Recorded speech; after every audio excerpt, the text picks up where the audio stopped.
What's up, mga chong? So, ito na tayo. Dito na tayo sa episode, ano episode na to? Episode 4. Okay, so, yun nga, same process naman as always. Okay, so yun nga, intro muna, tapos tayo. So, ito hindi ko sure kasi masyadong mahaba yung part 2. So, hindi ko alam kung isi-split ko pa ba siya or maglalagay na lang siguro ako ng parang ng hati dun sa video mismo. Basta. I-edit ko naman yung mamaya. Okay. Basta yun nga, intro. So, ang ano oras na ngayon? 2:33 a.m. 2:30. Okay. So, ngayon intro muna. Ngayon lang ako nagkaroon ng oras para dito kasi yung ginawa ko yung notes ko about dito. Tapos ayun, parang kasi kanina may nagkakaraoke. Literal na may nagkakaraoke sa amin ng hanggang 1 o'clock, hanggang 2 o'clock actually. Hindi ko alam kung hanggang 2. Basta yun. Nakaka-visit. So ngayon lang ako nagkaroon ng oras. And ngayon lang ako nagkaroon ng motivation. Kaya ituloy na natin to bago ito mawala. Okay. So, wait lang, may kukunin lang ako notebook real quick. Uy, editing powers, nandito ako kaagad. Diba ang saya ng technology? Okay. So, wait lang, inom lang ako. So, ayun po guys. Importante yung uminom ng tubig lagi. And, syempre importante rin ang lalahanin yung mental health. Ngayon, huwag niyo gayahin yung ginawa ko last time na parang pinilit ko lang yung sarili ko na gawin to. Kasi hindi yun maganda. Hindi maganda kalabasan nun. Alam niyo naman yung nangyari nun. So, yun. Basta ngayon, yun nga, parang kaya, ang tawag yun? Hinintay ko talaga yung parang time ko para maggawin tong video na to. Kasi importante para sa akin yung episode na to. Bakit? Kasi parang nandito yung bulk ng mga nagawa ko dati. Ilan di ako makahinga. So, yan. Andito yung bulk ng ginawa ko dati. Yung ginawa ko dati yung tawag dun. Yung sa actually hindi pa to lahat ng ginawa ko dati. Pero yeah. Karamihan dito is yung nagawa ko na dati. Yung dun sa grade 10 na notebook ko dati. Kaya medyo proud ako dito. Kaya gusto ko talaga to seryosohin and sana maging maganda yung kalabasan nito sa dulo. Kaya yun nga. Literal na nag-overboard ako dito sa research. Well, actually hindi naman overboard. Medyo lang. Parang nag-search ako ng karamihan ng mga topic na related dito para maging mas informed ako dito. Okay. Introduction proper. Okay, alam naman natin na yung philosophy is a body of knowledge. Ngayon, as a body of knowledge, masasabi natin na inevitable siya. Inevitable na mangyari yung philosophy, quote-unquote mangyari. Yung ibig sabihin ko dito is parang inevitable na yung mga ideas, yung mga philosophical concepts na pinag-iisipan ng mga philosopher and yung mga pinagdedebatehan ngayon. Inevitable siya sa kahit saang context, sa kahit saang culture, kahit anong time, etc. So parang naisip ko kasi dati, like, hypothetically speaking, let's say nawala yung buong history ng humans, tapos parang let's say parang na-restart yung history ng humans. So nawala lahat ng philosophy. And yun nga, parang yung pagka-explain natin dati dun sa episode 1, let's say nawala lahat ng philosophical text. Ibig sabihin ko dun sa inevitable yung philosophy is may mga philosopher pa rin na mag-philosophize about doon, tapos more or less same ideas pa rin yung itatackle, yung i-discuss, yung ipag-debate, yung mga yun.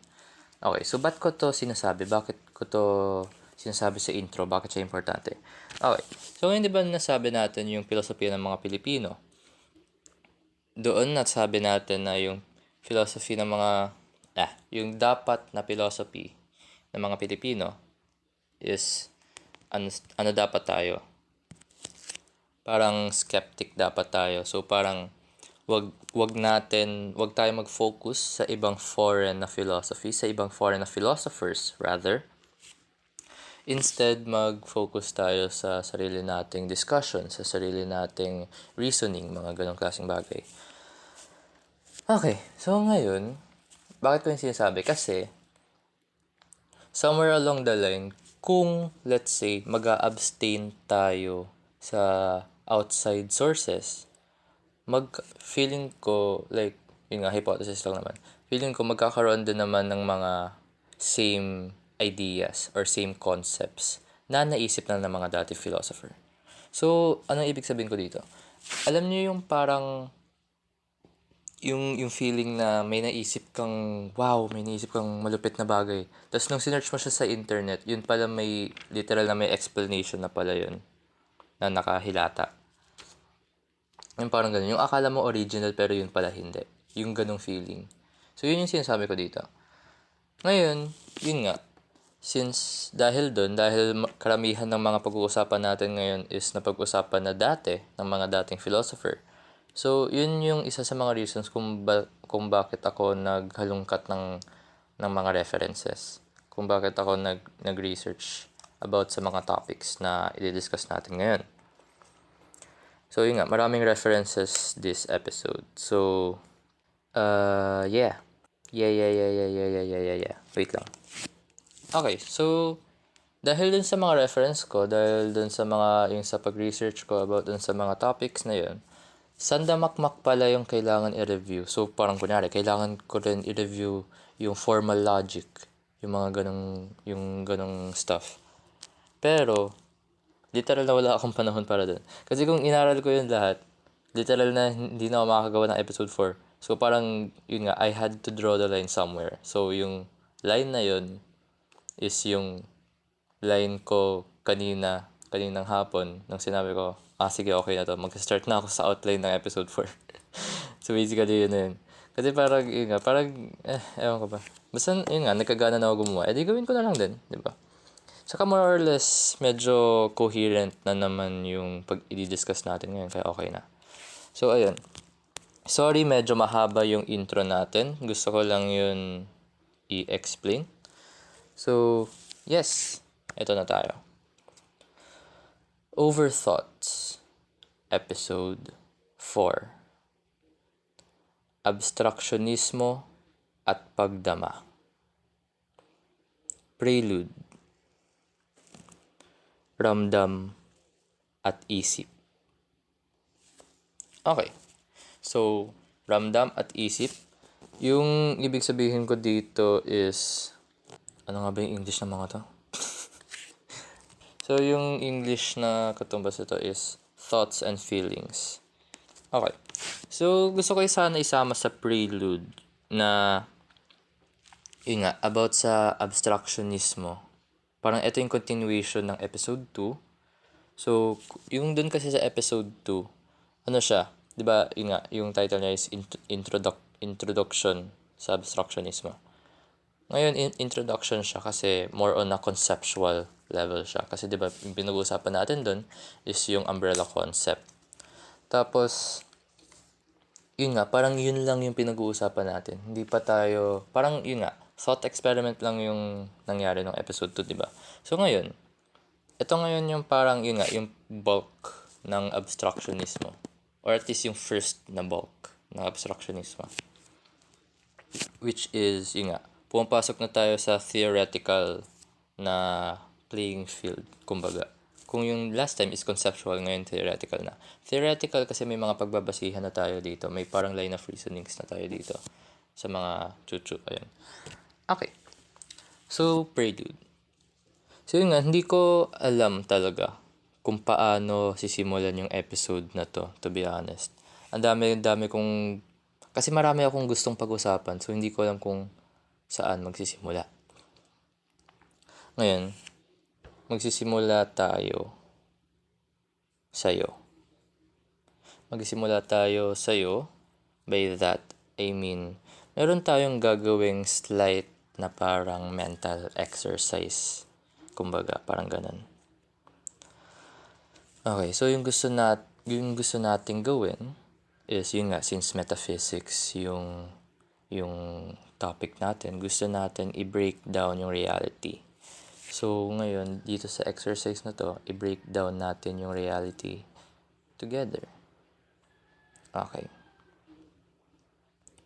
So, ngayon, yung gusto nating mangyari is, i-try mo muna ipikit yung mata mo. Tapos, i-extend mo yung kamay mo. Tapos, yung left arm mo, i-extend mo. Yung right arm mo, hawakan mo sa ilong mo. Nakapikit ka. Hawakan mo yung ilong mo. Tapos, hawakan mo yung middle finger ng left arm. Yung left hand mo. Hawakan mo yung middle finger niya. Ngayon, try mo yun ng medyo paulit-ulit na medyo mabagal para ma-feel mo ganun. Ngayon yung tawag dun sa kung bakit mo siya nahahawakan even though hindi mo siya nakikita. So, di ba nakapikit ka ngayon? Dapat nakapikit ka. Yung tawag dun is proprioception or proprioception. Hindi ko alam kung paano siya i-pronounce. So, yung ibig sabihin nun, yun yung sense ng parang awareness mo sa sarili mong katawan. So, bakit ko to sinabi? So, ngayon, isa-isay natin yung senses natin. Ngayon, gusto ko maging aware ka kasi sa katawan mo. Okay. So, ngayon, nakapikit ka pa rin. Okay. I-try natin i-stretch yung proprioception muscles mo. Yung sense na yun. Ngayon, try mo i-ramdam, try mo i-feel yung buong katawan mo at the moment. Kung nasaan ka ngayon. Nasaan ka ba ngayon? Nakatayo ka ba? Nakahiga ka ba? Nakaupo ka ba? Okay, so try mo yun ramdaman. Try mo ramdaman yung buong katawan mo. Nasaan yung kamay mo? Nasaan yung paa mo? So, okay, ramdaman mo lang yan. Ramdam mo yung texture ng damit mo. Yung friction niya sa balat mo. Tapos, iramdam mo lahat ng yung maliit na buhok sa balat mo. So, yun. Parang gusto natin i-stimulate yung senses natin. Yun yung purpose ng exercise na to. So, ngayon, i-dilat mo yung mata mo. Tapos, tingnan mo kung ano yung nakikita mo. Tingnan mo yung bawat detail. Tingnan mo yung bawat line, yung bawat curve, yung bawat shadow, bawat highlight, bawat color, bawat value. So, yun. Importante na parang na-appreciate mo yung nakikita mo, bawat detail, bawat minute na detail dapat nakikita mo. Ngayon, ano yung naririnig mo? Siyempre, naririnig mo ako, yung boses ko. I mean, ano pa yung naririnig mo dyan? Meron pa bang ibang naririnig? Siguro yung electric fan. Siguro may mga nag-uusap sa labas. Ewan ko. Try mo mag-focus dun sa mga sounds na yun. Focus ka lang dun. Kung gaano siya kalakas, kung gaano siya kahina, bumubulong ba sila, sumisigaw? Ano yung tinig ng boses nila? Try mo may focus dun sa mga maliliit na detail. Ngayon, ano yung naamoy mo? May naamoy ka ba? May mabango ba dyan na pabango? O kaya yung parang amoy ng mainit na araw? As always, dito sa Pinas. Unless pinaparinggan mo to habang may bagyo. So yun, focus tayo sa kung anong naamoy mo. Focus tayo sa lahat ng senses mo. Okay. So ngayon, huminga ka ng malalim. Try natin huminga ng malalim. Ay, masaya huminga ng malalim kapag mabilis ka magsalita. Okay. So try mo huminga ng malalim. Try mo ibilang ng siguro 5 seconds. Ganun. Inhale. Tapos, hold mo saglit. Tapos, exhale. Okay, kaya mo pa ng mas malalim na deep breath dyan. Okay, isa pa. Try mo ramdaman yung hangin na pumapasok sa ilong mo. Inhale. Try mo ramdaman yung hangin dyan sa loob ng lungs mo. Tapos, exhale. Okay, so, ngayon nakapaghinga ka na ng malalim. Ngayon, try natin i-combine lahat ng mga senses mo. Focus ka sa space na ino-occupy ng body mo. Ramdam mo yung bawat inch ng katawan mo. Ramdam mo yung laman, yung volume ng katawan mo. Ramdam mo kung nasan siya ngayon, kung ano yung nahahawakan niya. Yung hangin na nasa balat mo. Kung ano man yung nakikita mo, kung ano man yung naririnig mo, kung ano man yung naamoy mo. Just take it all in lang. Focus ka lang sa senses mo. Focus ka lang sa kung anong nararamdaman mo ngayon. Focus ka lang dyan sa paghinga mo. Ngayon, try mo ulit pumikit. Tapos try natin kalimutan lahat. Huwag tayo mag-focus sa senses. Kalimutan natin. Ngayon gusto ko mag-focus ka sa wala. As in, sa wala. Try mo mag-focus sa nothingness. Try mo tanggalin lahat ng thoughts na naiisip mo. Lahat ng senses. Try mo i-mute lang for just a second. Siguro yung iniisip mo ngayon, try ko i-focus yung sarili ko na hindi mag-iisip. Then nag-iisip ka pa rin. Ngayon yung gusto natin i-try is i-try mo na hindi mag-isip. As in totally blanco utak mo. Blanco lang. Yun yung gusto natin i-try. Okay, so bakit ko yun pinagawa, yung buong exercise na yun? So importante siya kasi parang may kinalaman din siya sa kung anong tatalakayan natin sa episode na to, tsaka sa future episodes. Which is yung pag-breakdown natin sa illusion ng self. Okay, so yun nga, gusto natin i-breakdown yung illusion ng self. So, ano yung ibig sabihin natin doon? So, ngayon, kunyari doon sa yung malalim na paghinga na ginawa natin. So, take natin yun as an example. So, ngayon, di ba doon sa paghinga mo, yung hangin nang galing sa labas ng katawan mo. Tapos, pinasok mo siya doon sa baga mo. Doon sa ilong, tapos dumaan siya sa nasal cavity, papunta dun sa trachea hanggang dun sa mga maliliit na alveoli ba yung tawag dun, di ko alam. Basta dun sa lungs. Tapos, naramdaman mo siya na nag-expand yung lungs mo dahil dun sa air. So, ngayon, yung gusto nating gawin dun, yun nga, yung pag-breakdown ng illusion ng self. Ngayon, itatanong ko sa'yo, dahil dun sa paghinga mo, di ba parang nagka-connect na yung loob ng katawan mo sa labas ng katawan mo. Literal na nagko-connect sila dahil sa hangin na dumadaloy doon. Ngayon yung tanong ko, sa tingin mo ba hiwalay ka sa mundo? Like sa external na environment, sa tingin mo ba hiwalay ka doon? Well, siguro.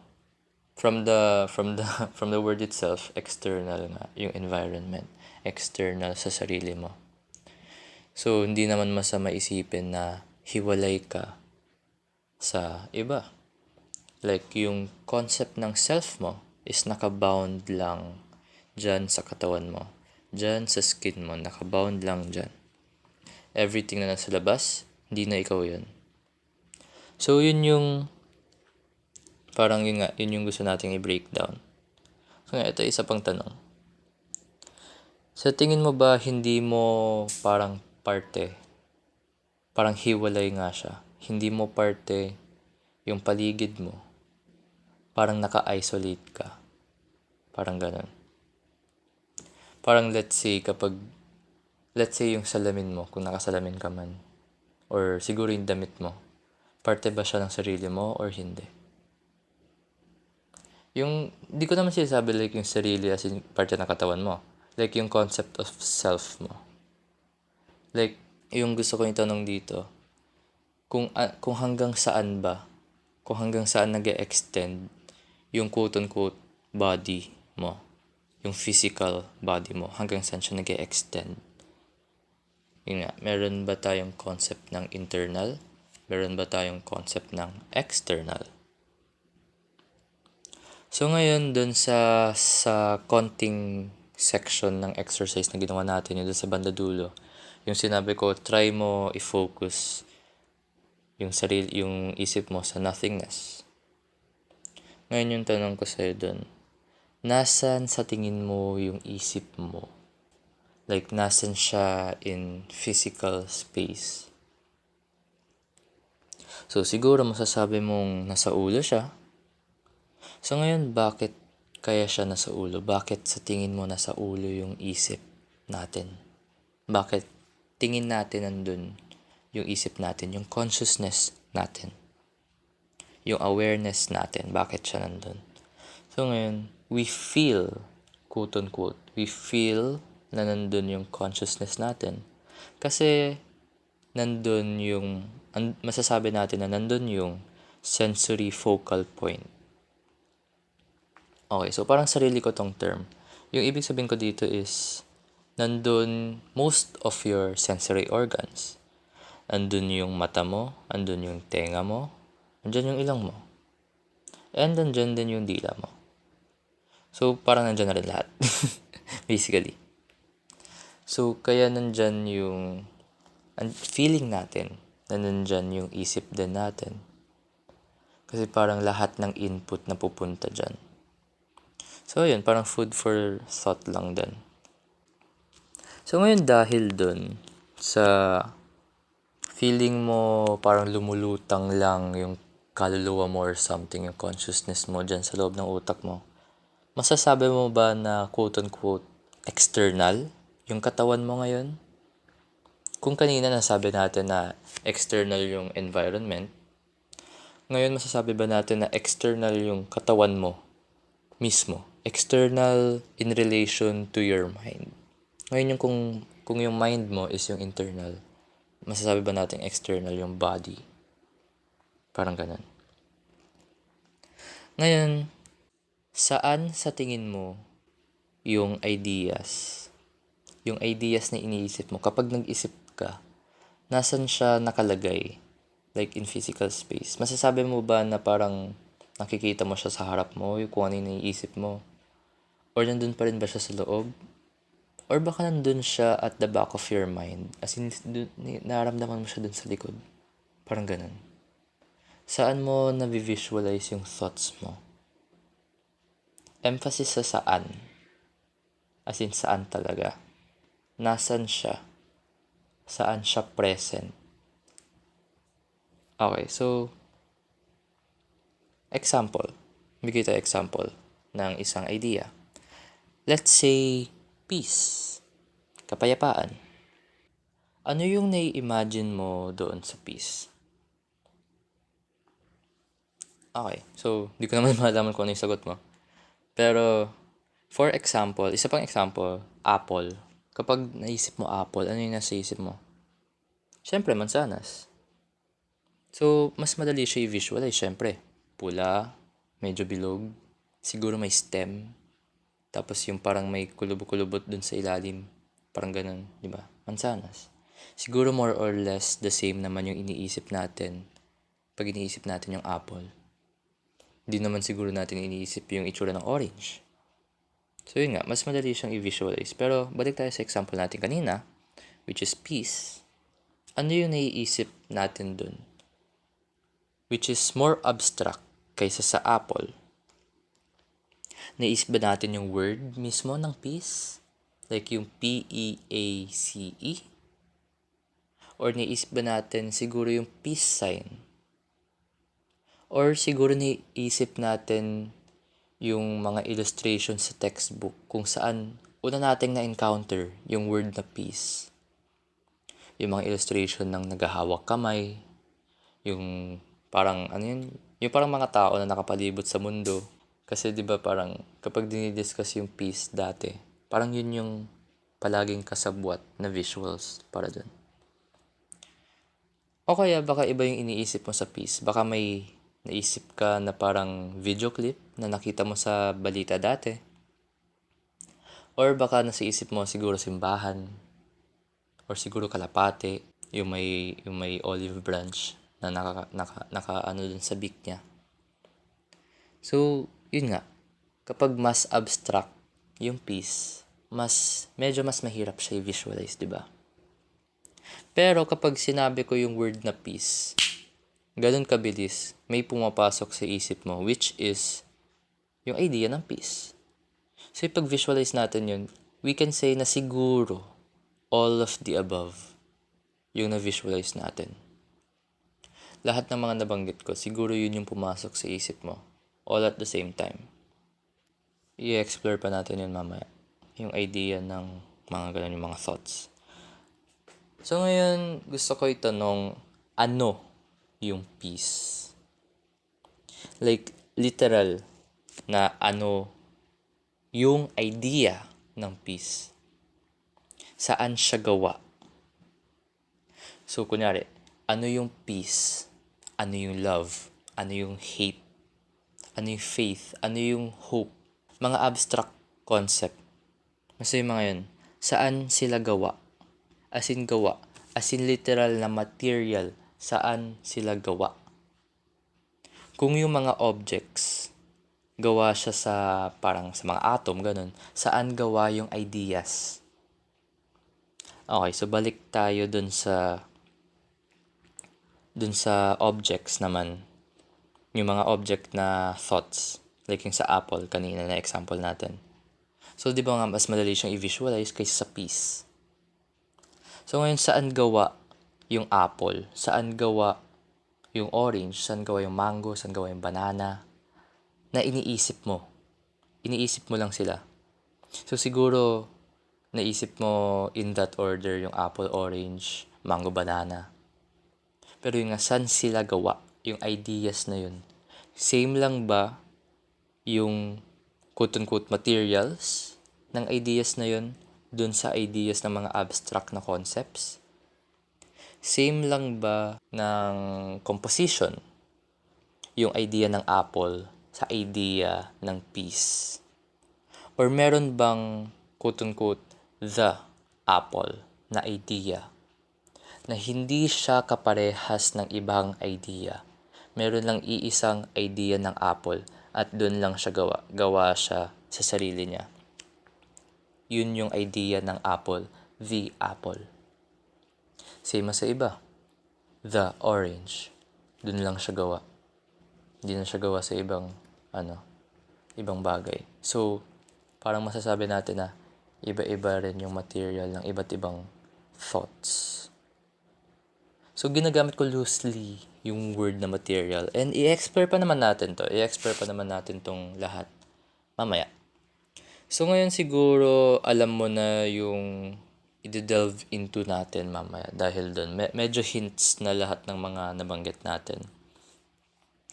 So, ngayon, para matapos yung prelude natin, gusto ko i-introduce yung mga dualism na pag-uusapan natin heavily dito sa episode na to, pati sa mga future na episode.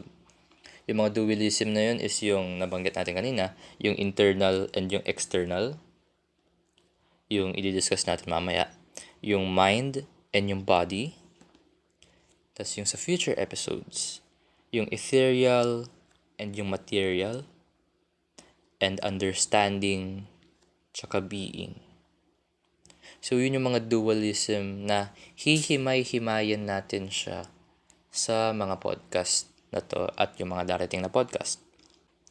Yun nga, hihimay-himayan natin siya. So, yung essence ng abstraksyonismo is yung pag-breakdown ng mga dualism na to, yung mga pair na to. I-unite natin sila. So, paano yung pag-unite? Titingnan natin yung relationship nila sa isa't isa. So, kunyari dun sa internal, external. So, sa ngayon, parang magkahiwalay sila. So, yung gusto natin gawin is i-unite sila. Gawin silang isang bagay lang. Titingnan natin yung relationship nila. Titingnan natin sila as a whole. So, yun yung essence ng Abstraksyonismo. Yun yung essence ng mga discussion natin ngayon. Yun yung pag-uusapan natin ngayon sa part 1. Mind-body dualism. Okay, so magsisimula tayo dito sa mind-body dualism for the sake of chronological discussion. Kasi yun nga, to be honest, hindi ko alam kung saan tayo magsisimula. Pero this is as good a place as any. Tama ba yung word na? Basta yun. Okay, so simula tayo dito. Saan gawa yung thoughts? Let's say parang nandun ka sa sinaunang panahon. Wala pa tayong masyadong technology, wala pa tayong masyadong alam sa sarili nating katawan. Parang yun nga, nasa parang hunter-gathering stage pa rin tayo ng buhay. So, kung naisip mo yung tanong na yun, saan gawa yung thoughts? Ano kaya yung i-reply mo? Ano yung isasagot mo? Okay. So, siguro, yung line of reasoning natin is, well, hindi ko siya nakikita. Hindi ko siya naririnig, hindi ko siya naaamoy, hindi ko siya nalalasahan, hindi ko siya nahahawakan. Pero, totoo pa rin siya. So, kung totoo yung mga bagay na yun, yung mga isip natin, yung mga ideas, yung mga concepts natin, kung totoo siya, pero hindi mo siya nasisense in any way, in any physical way, siguro gawa siya sa ibang bagay. Siguro gawa siya sa quote-unquote mental stuff.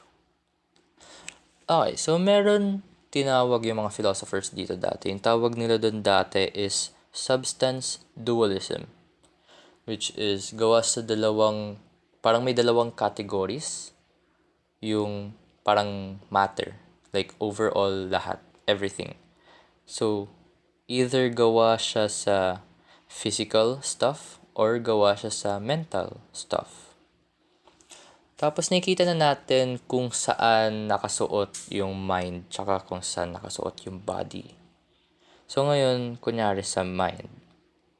So, syempre andun yung thinking, yung process ng thinking. So nandun, gawa siya ngayon sa mga mental na stuff. So ngayon sa body. Nagsisense tayo ng mga bagay-bagay. May process of sensing. So ngayon, andun siya sa physical na category. Kasi yung sinesense mo is mga physical na stuff din. So yun yung ibig sabihin natin sa substance dualism. Merong mental na bagay at merong physical na bagay. Okay, so medyo time skip tayo sa sinaunang panahon. So, fast forward, medyo alam na natin kung anong nangyayari sa katawan natin. Meron na tayong knowledge ng neurology. Meron na tayong understanding about sa brain. Meron na tayong general understanding na yung brain yung nagpapaisip sa atin. Yung tinatawag na nervous system natin. So, may basic understanding na tayo dun.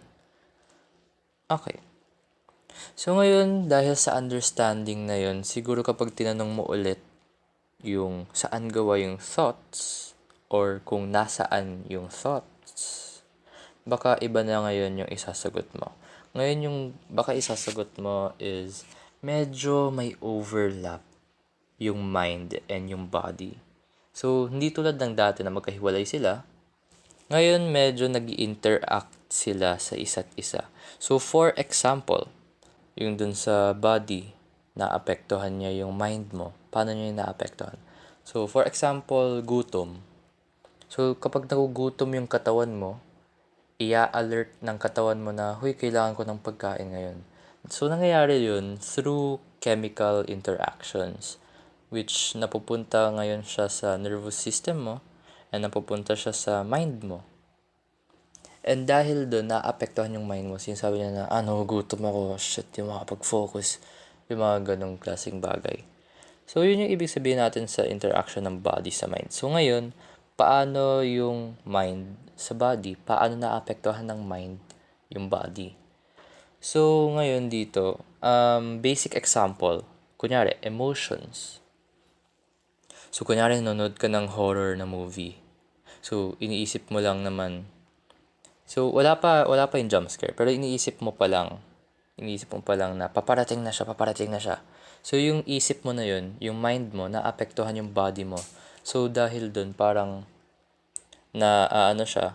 nag-get ready na, nagpe-prepare yung body mo para dun sa jump scare na yun. So, yun yung example ng emotions. So, isa pang example is, kunyari, natatakot ka, na-anxious ka kasi may public speaking, ganun. So, ngayon dahil sa takot mo, napagpapawisan na yung mga palms mo and stuff, ganun. So, yun. Parang yun nga, nag-i-interact yung mind and yung body dahil din sa mga given examples natin. So, ngayon may tinawag dito yung mga philosophers. Yung tawag nila doon is interactionism. Yung pag-interact ng mind and yung pag-interact ng body. So, yun. Yung pag-interact sa isa't isa. So, though hiwalay yung mind and body, quote-unquote, masasabi natin na iisa lang sila or nag-i-interact sila dahil nakabound sila within physical objects, i.e. yung utak natin, yung mga hormones natin, etc. So, ngayon dahil na nakabound siya sa physical objects, which is yung katawan natin, meron na ngayong bagong idea, which is reductive physicalism. Ngayon, ano yung sinasabi ng reductive physicalism? Ngayon dito sa reductive physicalism, yung sinasabi dito is, there is no such thing as, quote-unquote, mental stuffs. Which is yung pinag-usapan natin kanina. Doon gawa yung mga ideas. Ngayon, sinasabi ng reductive physicalism na, hindi, walang ganun. There is no such thing. Bakit? Kasi lahat naman ng thoughts natin naka-bound siya sa physical objects lang. Namely, yung neurons mismo ng utak natin. So, yun yung sinasabi ng reductive physicalism. Same sa emotions. Emotions is mga chemical reactions lang naman sa utak natin. So, yun yung sinasabi ng reductive physicalism. Which is naging popular siya, yung ganong pag-iisip, dahil nga sa parang scientific na awareness natin about sa sarili nating katawan. Dahil sa mga discoveries ng neurology, mga ganon, yung physiology, anatomy, mga stuff like that. Okay. So, ngayon, gusto ko ikwento sa inyo yung tinatawag na Mary's Room Thought Experiment. So, thought experiment na naman to. So, siguro narinig mo na to. Pero, sasabihin ko na lang yung quick na summary niya para sa mga hindi nakakalam nun. Ngayon, sinasabi ng Mary's Room na thought experiment is, meron si Mary. Ngayon si Mary, black and white lang yung nakikita niya. Black and white lang yung buong kwarto niya. Doon lang siya nakatira buong buhay niya. Black and white lang. Hindi siya nakakita ng kulay. Ngayon, pinag-aaralan ni Mary lahat ng mga stuff na pwedeng malaman about sa color. As in lahat. Yung optics na aspect niya, yung mga wavelength, mga ganun. Kung anong mga bagay yung color red, kung anong bagay yung color orange, kung anong bagay yung yellow. Kung paano siya nagre-reflect and stuff like that, ganun. Basically, alam niya lahat ng there is to know about color, about light. Okay. Pero, black and white pa rin yung nakikita niya.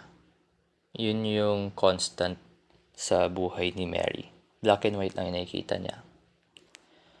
So ngayon, one day, Lumabas siya dun sa kwarto niya and nakita niya na lahat ng colors na nasa labas ng kwarto niya, lahat ng colors ng mundo, yung buong spectrum, nakita niya na yun. Ngayon yung tanong, meron ba siyang nalamang bago? So siguro sasabihin mo, oo, nakita niya yung color red. Or nakita niya yung color orange, nakita niya yung color yellow, nakita niya yung green, blue, violet. Kita niya lahat ng colors. Ngayon i-rebat ko naman sa'yo. Pero alam niya naman na yun in the first place kasi yun nga yung pinag-aaralan niya buong buhay niya. Diba? So ngayon, ano yung bago dun sa na-experience ni Mary? Ano yung bago? As in literal na ano yung dumagdag? Meron bang dumagdag na information? Or dumagdag lang talaga yung experience na yun, yung memory? Ngayon, siguro yung instinct natin is, yun nga, yes, merong dumagdag. Kasi hindi niya pa nakikita yung mga color, yung color red, for example, hindi niya pa yung nakikita. So ngayon, dumagdag yun sa experience niya. Not necessarily na may quote-unquote nalaman siya na bago, pero may na-experience siya na bago.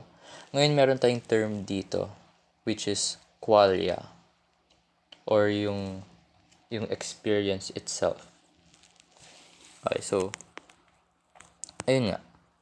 So, ngayon, may mga bagong parang thought about the mind-body dualism na sinasabi na dahil nga sa physical nature ng katawan natin, dahil nga sa utak, dahil sa neurons, from there, nag-emerge yung mental stuff, yung mental na bagay, yung mental state natin. Dahil sa physical, nagkakaroon ng mental. So, parang sinasabi dito na nag-emerge yung consciousness sa physical na mga bagay-bagay.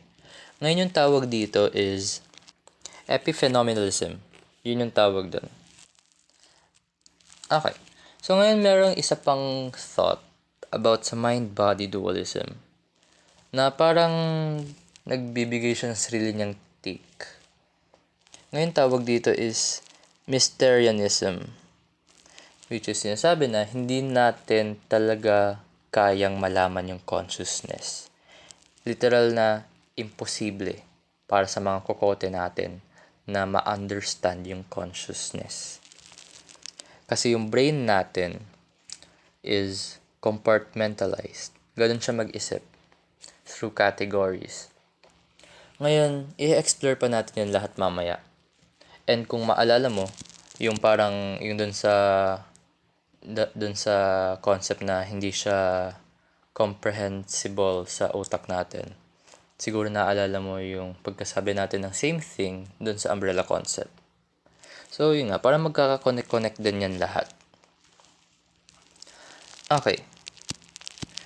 So, ngayon, yung gusto na nating pag-usapan is, yung gusto nating i-prove, rather, is iisa lang yung mind and yung body.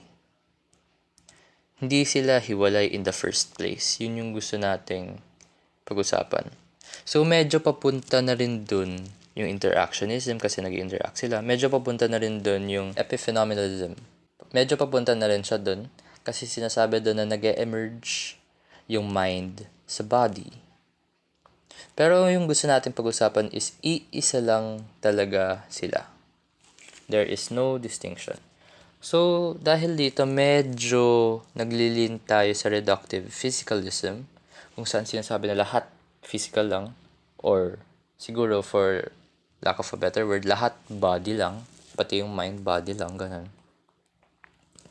Pero, i-explain pa naman natin yun sa future episodes. Yung mental stuff, kung tatawagin natin kanina.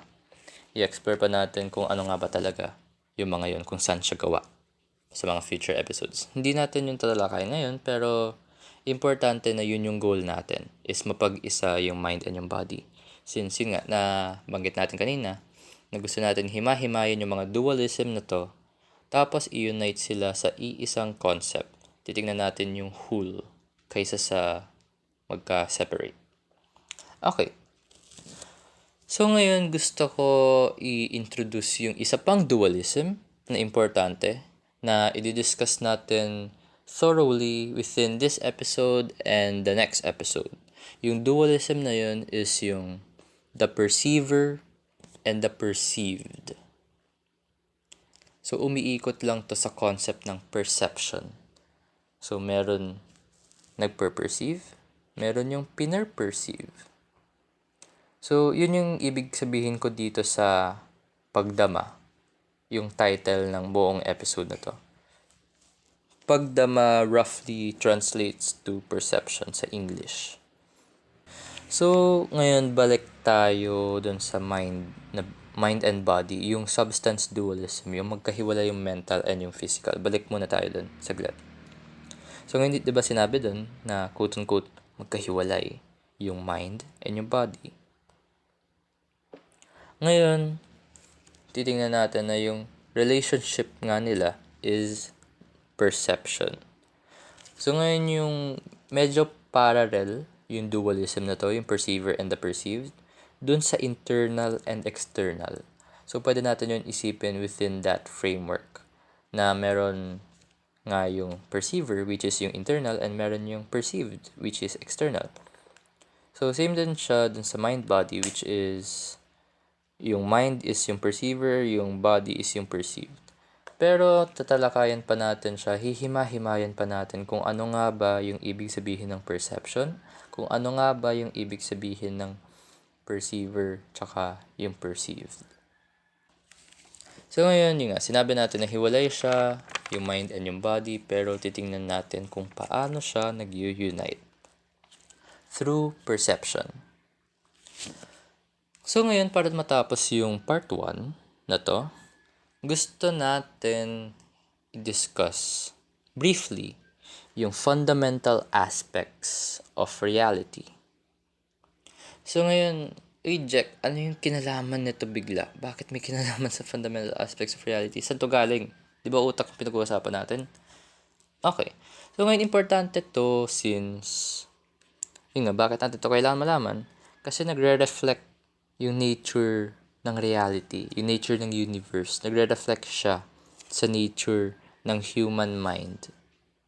So, i-explore natin siya kung paano siya nagre-reflect mamaya. So, ngayon masasabi natin na yung fundamental aspects ng reality are the following. Yung space, time, energy, matter, tsaka physics. Ngayon, parang sila yung parang pinaka-categories ng mga bagay sa mundo, sa universe, buong universe na to. So, ngayon simula tayo sa space. So, ngayon, alam naman natin more or less kung ano yung space. Ngayon, hindi ko dito tinutukoy yung mga stars, yung mga planets, ganun, hindi. Yung tinutukoy ko dito is yung literal na space. Yung space is where everything is. Kumbaga, siya yung platform, siya yung stage. Yung 3 dimensions natin. Yung forward and backward, left and right, up and down. Yung mga yon. So, ngayon yung space is, masasabi natin na quote-unquote empty. Kasi yun nga, parang everything is space. Or everywhere, rather. Everywhere is space. Okay, so pag-usapan ngayon natin yung matter. Matter muna pag-usapan natin.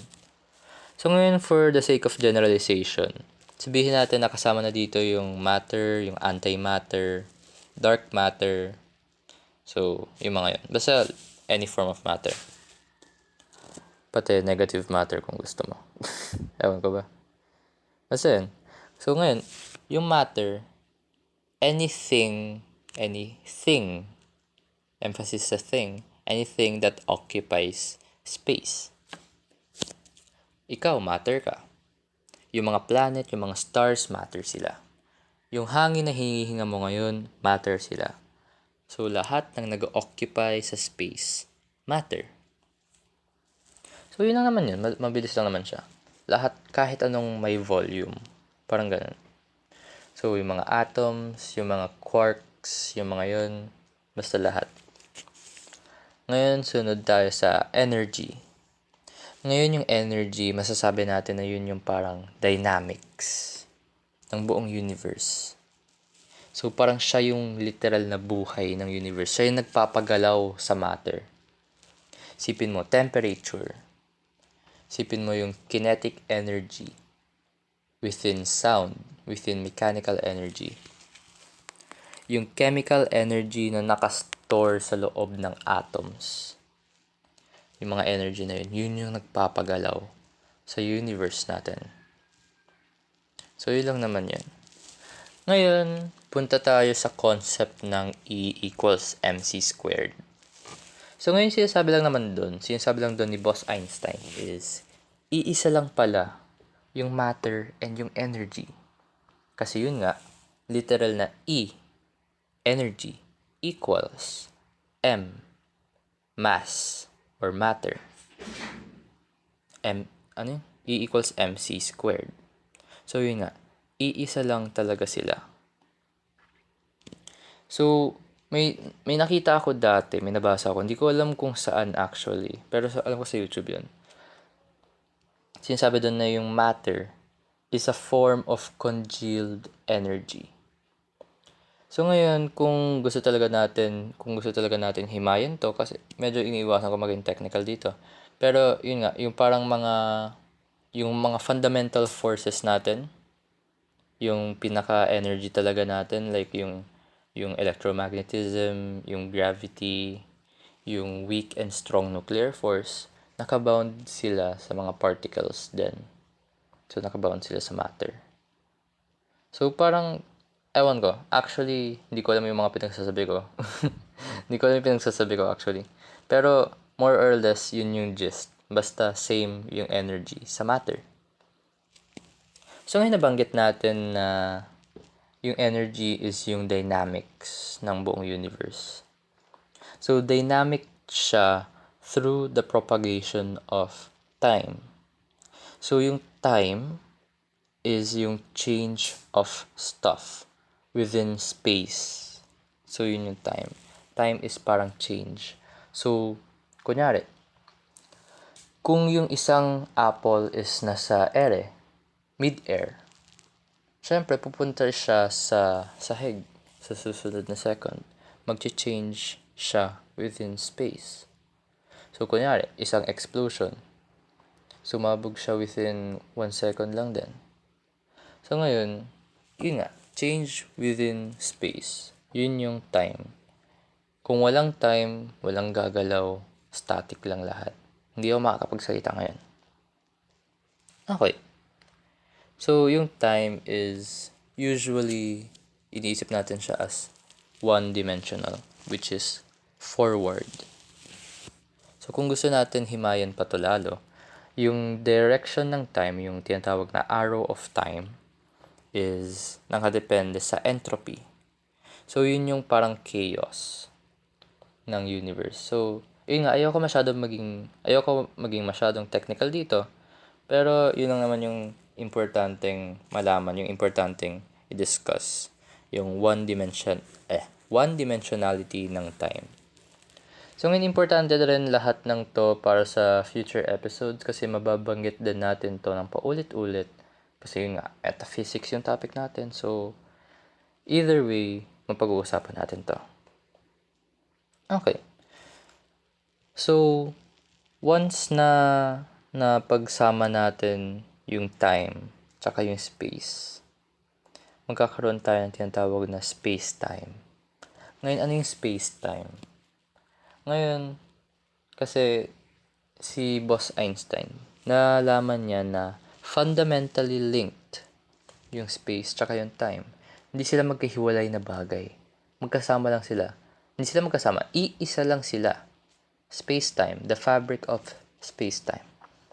Ngayon sinasabi dito na kapag ginalaw mo yung space, magagalaw mo rin yung time. Kapag ginalaw mo yung time, dapat magagalaw mo rin yung space. So, parang ganun. For example, yung sa isang black hole. So, dense yung gravity dun. So, nasi-stretch or parang nako-compress rather yung space doon, yung curvature ng space doon. So dahil doon, mas bumibilis yung time doon relative doon sa walang masyadong curvature, sa hindi masyadong naapektuhan ng gravity. So, ang dami kong sinabi na kung ano-ano na hindi ko nga sure kung tama yung sinabi ko. Pero basically, yun yung gusto kong sabihin. So, ano nga ba talaga yung gusto kong sabihin? Ba't ko ito sinabi lahat? So, ngayon kasi meron tayo ditong common theme of abstraction. Kung nakikita nyo, kung napansin nyo, pinagsama natin yung matter, pinagsama natin yung energy, nagkaroon tayo ng E equals mc squared. Pinagsama natin yung time, pinagsama natin yung space, nagkaroon tayo ng space-time. So, ayun. Ngayon yung huling aspect of reality na sinasabi natin is physics. So, ano yung ibig sabihin natin dun as a fundamental aspect of reality? Ngayon yung physics, sinasagot niya yung tanong na, how do they mathematically operate? Paano gumagana yung matter, yung energy within space through time? Meron tayong mga mathematical na description para dun. Objective descriptions of reality. Yun yung physics, or at least yun yung definition niya para sa relevance ng discussion natin. Okay, ngayon yung takeaway sa buong section na to, sa fundamental aspects of reality, is meron tayong space-time dualism. So may bago na naman tayong dualism, yung space and time. And yung physics, which is physics or yung concept ng objective operations. So objective operations, by that I mean, yun nga, kung paano siya gumagalaw. And by extension, implicitly, kung paano siya hindi gumagalaw. So yung point na yun is importante siya para sa future episodes. So maganda na matandaan yun. Okay. So ngayon, natalakay na natin yun. Daan na tayo sa part 2. Ang isipan at ang pag-iisip. Okay. So, yung ibig sabihin ko naman dito is the mind and thinking. Yun yung English translation ng title. Actually, natatempt ako gawin ang pag-iisip at ang pag-iisip. Di ba? Ang lapit talaga ng language natin minsan, no? So, yun. Pero, yun nga, for the sake of parang mas madaling intindihin, yun lang yung title natin. Okay. So, ngayon dito, di ba nabanggit natin kanina na meron tayong the perceiver and the perceived. Yun yung dualism na gusto natin himayan throughout this episode and the next episode. Ngayon for this episode, hihimayan natin yung perceiver. Yung nagper-perceive. Yung nag-iisip. Okay. So ngayon, itong part na to, roughly i-divide natin siya into 3 sections. Which is, nakabase siya sa parang model ng input, output, tsaka output.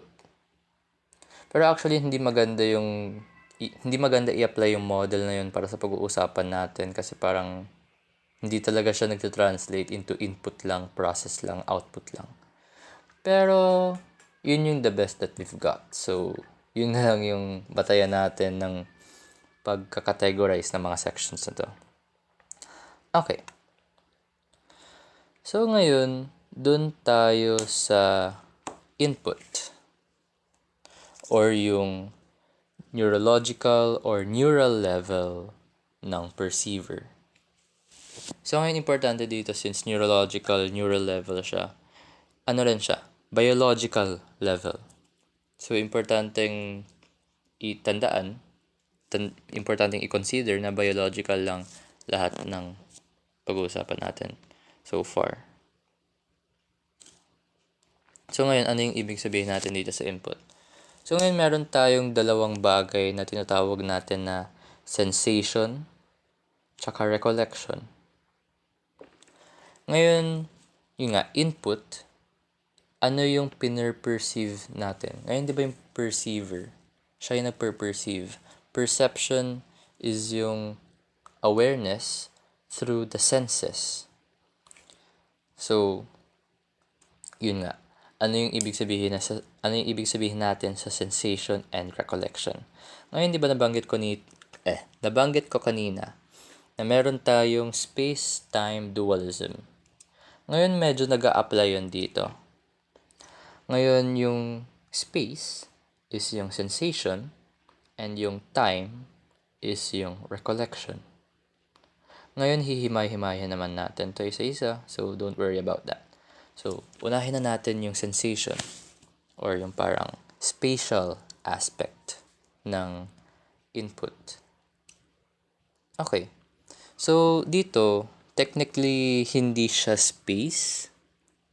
Technically, matter siya kasi matter yung sinesense natin and hindi yung space. Pero for the sake of parallelism lang lahat naman. For the sake of parallelism lang naman to. Kaya, space yung pinili ko. And since nag-occupy naman sa space yung matter, so medyo same-same na rin siya. Okay. So, ano yung ibig sabihin natin sa sensation? Ngayon yun nga, nabanggit natin na neural level yung pinag-uusapan natin dito. So, yung pinag-uusapan natin dito is yung mga sensory neurons mismo. Yung part ng nervous system kung saan nagkakaroon ng information through the outside world papunta sa nervous system natin, papunta sa utak natin, kung saan tayo nag-iisip. Ngayon yung sensory neurons, nag-aano nga siya ng information, yung senses, sa iba't ibang paraan. So, meron tayong iba't ibang senses. Yung 5 basic senses natin, which is yung sight, hearing, yung smell, yung taste, yung touch, yung mga yun. And actually, mas marami pa tayong senses na hindi tinuro sa school. So, ngayon, pwede nyo naman siya i-search sa Wikipedia. Marami naman yun. Pero yun nga, yung 5 basic, yun din yung 5 major na senses natin. Yun yung primary na parang way natin. Primary medium kung saan nasisense natin yung outside world. Okay. So, ngayon, yung sensory information na nakukuha ng sensory neurons natin is specific. By specific, I mean every sensation is unique. Ngayon, what do I mean by that? Ngayon, sabihin natin, naghawak ka ng unan. Let's say, dalawang magkaibang unan siya na medyo magkaiba. Let's say, magkaibang brand ng unan. So, yung isa, sabi natin na malambot. Yung isa, masasabi natin na, medyo malambot pero may something na parang, yung parang kakaiba siya, yung parang malambot na parang mahangin na klase ng lambot. So, yun nga, parang masasabi natin na parehas sila na malambot, pero nandun sa loob ng subtleties. Sa mga very subtle lang yung difference nila. So, what I mean by specific, yung every sensation is unique, literal na every sensation is unique. Kahit na kung gaano ka-precise yung attempt mo para ma-recreate yung isang sensation, hindi mo na yun mararating. Hindi mo yun magagawa. Bakit? Kasi we should consider na hindi lang sense of touch, sense of sight, mga ganun, kundi lahat ng senses natin nagfa-fire yan ng sabay-sabay papunta sa utak natin. Combination of sensations. Hindi naman natin kaya i-isolate yung isang senses.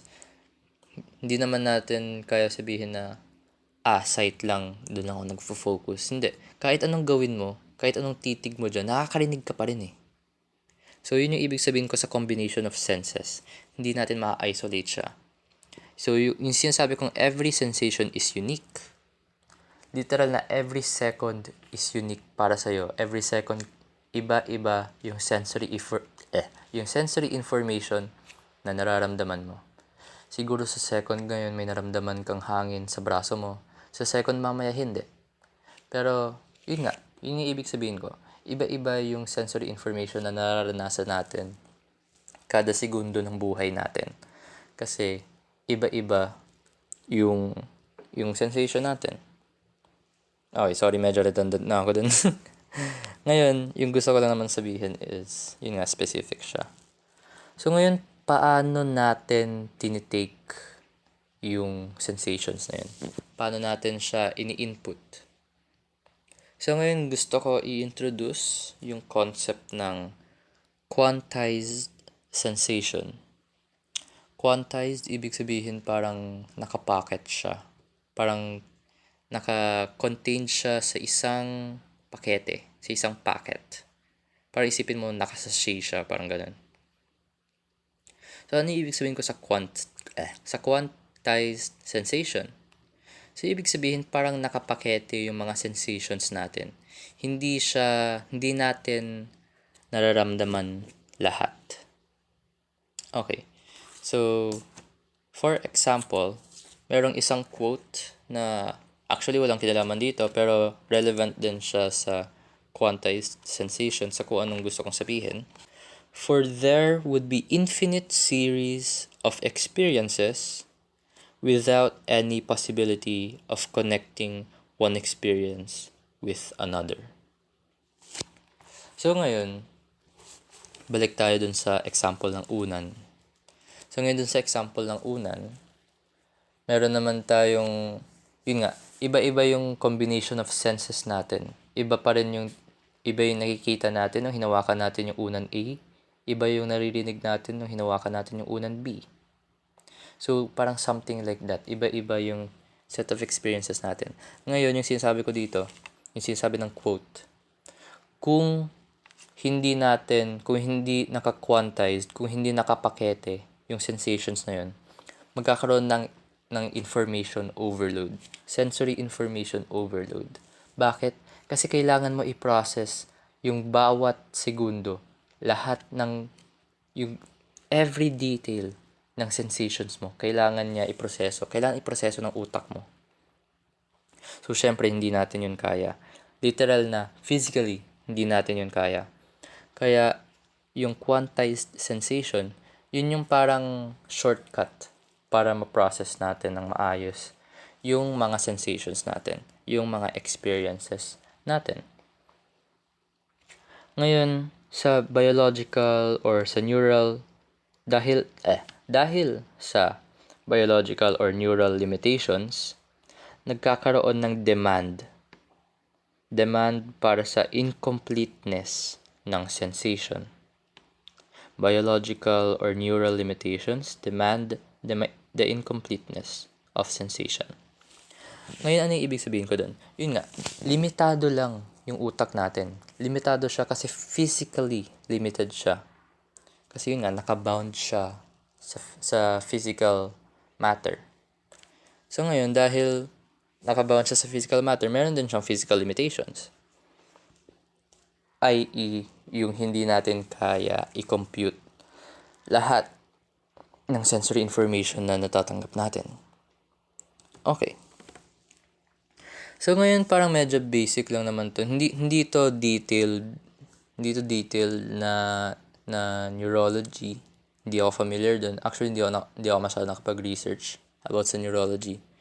So, basically yung ibig sabihin ko lang naman is kung i-experience natin bawat sensation natin, literal na imposible yun. Kasi hindi natin kaya i-sense bawat detail. So ngayon, evolutionary din itong limitations natin, itong pagka-quantize ng sensation natin. So, for example, kunyari, sa mga aso, so mas malawak yung sense of smell nila. So, mas malawak kasi, yun yung parang demand, yun yung biological demand ng evolution nila. Kailangan nila maging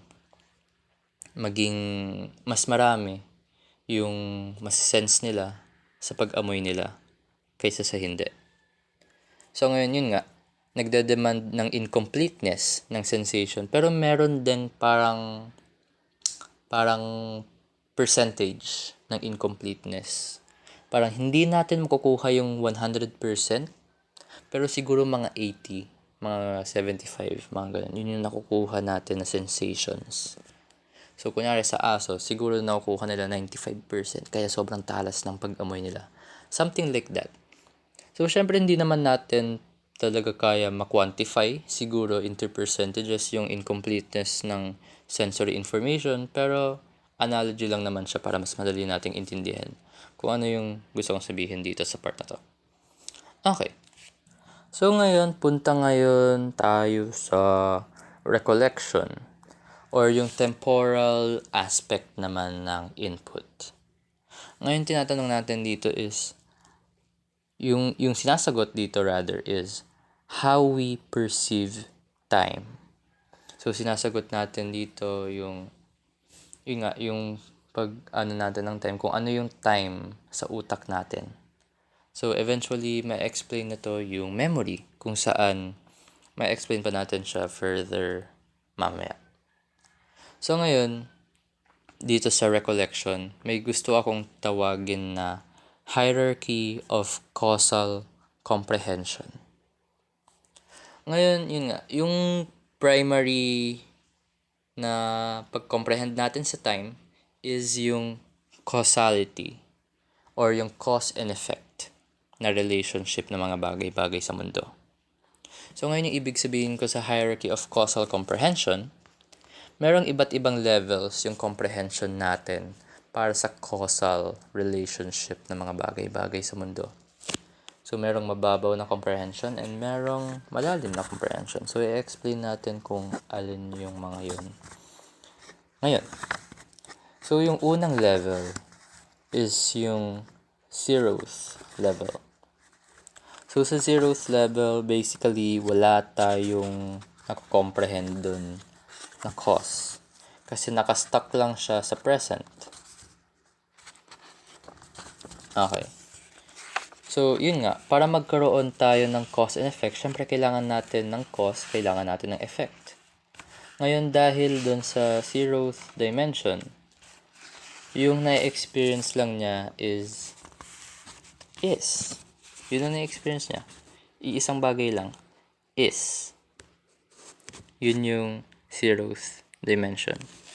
Ngayon sa first dimension, meron na tayong is because. So let's say merong isang event, masasabi natin na nangyari yung event na to sa present dahil sa event na to sa past. So parang medyo nako-connect na natin kung ano yung nangyari and kung ano yung nangyayari. So, isa pang extension ng first dimension ng causal comprehension is yung is, therefore. So, kung meron tayong is because, meron tayong is, therefore. So, alam natin yung nangyari. Alam natin yung nangyayari, rather. And dahil alam natin yung nangyayari, alam din natin yung mangyayari. Dahil sa present, alam natin yung magiging future. And paano ba natin nalalaman yung future? Nalalaman natin yung future dahil din sa past. So, ano nga ba yung future? Yung future lang naman is yung pag-recollect natin sa past, tapos ini-impose natin siya sa present para makuha natin yung future. So, ano yung ibig sabihin ko dun? So, ibig sabihin ko naman dun is, kung yung past nangyari dahil sa present, so parang meron na tayong pattern ng nangyayari. Meron na tayong causal relationship. So ngayon, ano yung mangyayari kapag pinagpatuloy natin yung pattern na to? Yun yung future. Yun yung ibig sabihin ko sa pag-i-impose ng past sa present. So yun nga yung first dimension natin. Yung zeroth dimension is. First dimension is because, and is therefore. So ngayon sa second dimension natin, yung tinatawag natin na is then so. So Ano yung ibig sabihin ko sa is, then, so? Yung ibig sabihin ko dito is, magkaka-connect na yung bawat event. So, ano yung ibig sabihin ko dito? Yung ibig sabihin ko dito is, dahil na-comprehend na natin yung relationship ng past event sa present event, sa future event, ma-extend pa natin siya lalo. So, dahil sa X, nangyari yung X. Dahil nangyari yung X, nangyari yung isa pang X, nangyari yung Y, nangyari yung Z, nangyari yung A, nangyari yung B, nangyari yung C. So, yun nga. Literal na parang chain of events siya. Yun yung nako-comprehend natin. Yun yung nako-comprehend ng utak natin. A chain of events. Yun yung ibig sabihin ko sa if, then, so. So, if, ano yun? Is, then, so pala. Is, then, so pala.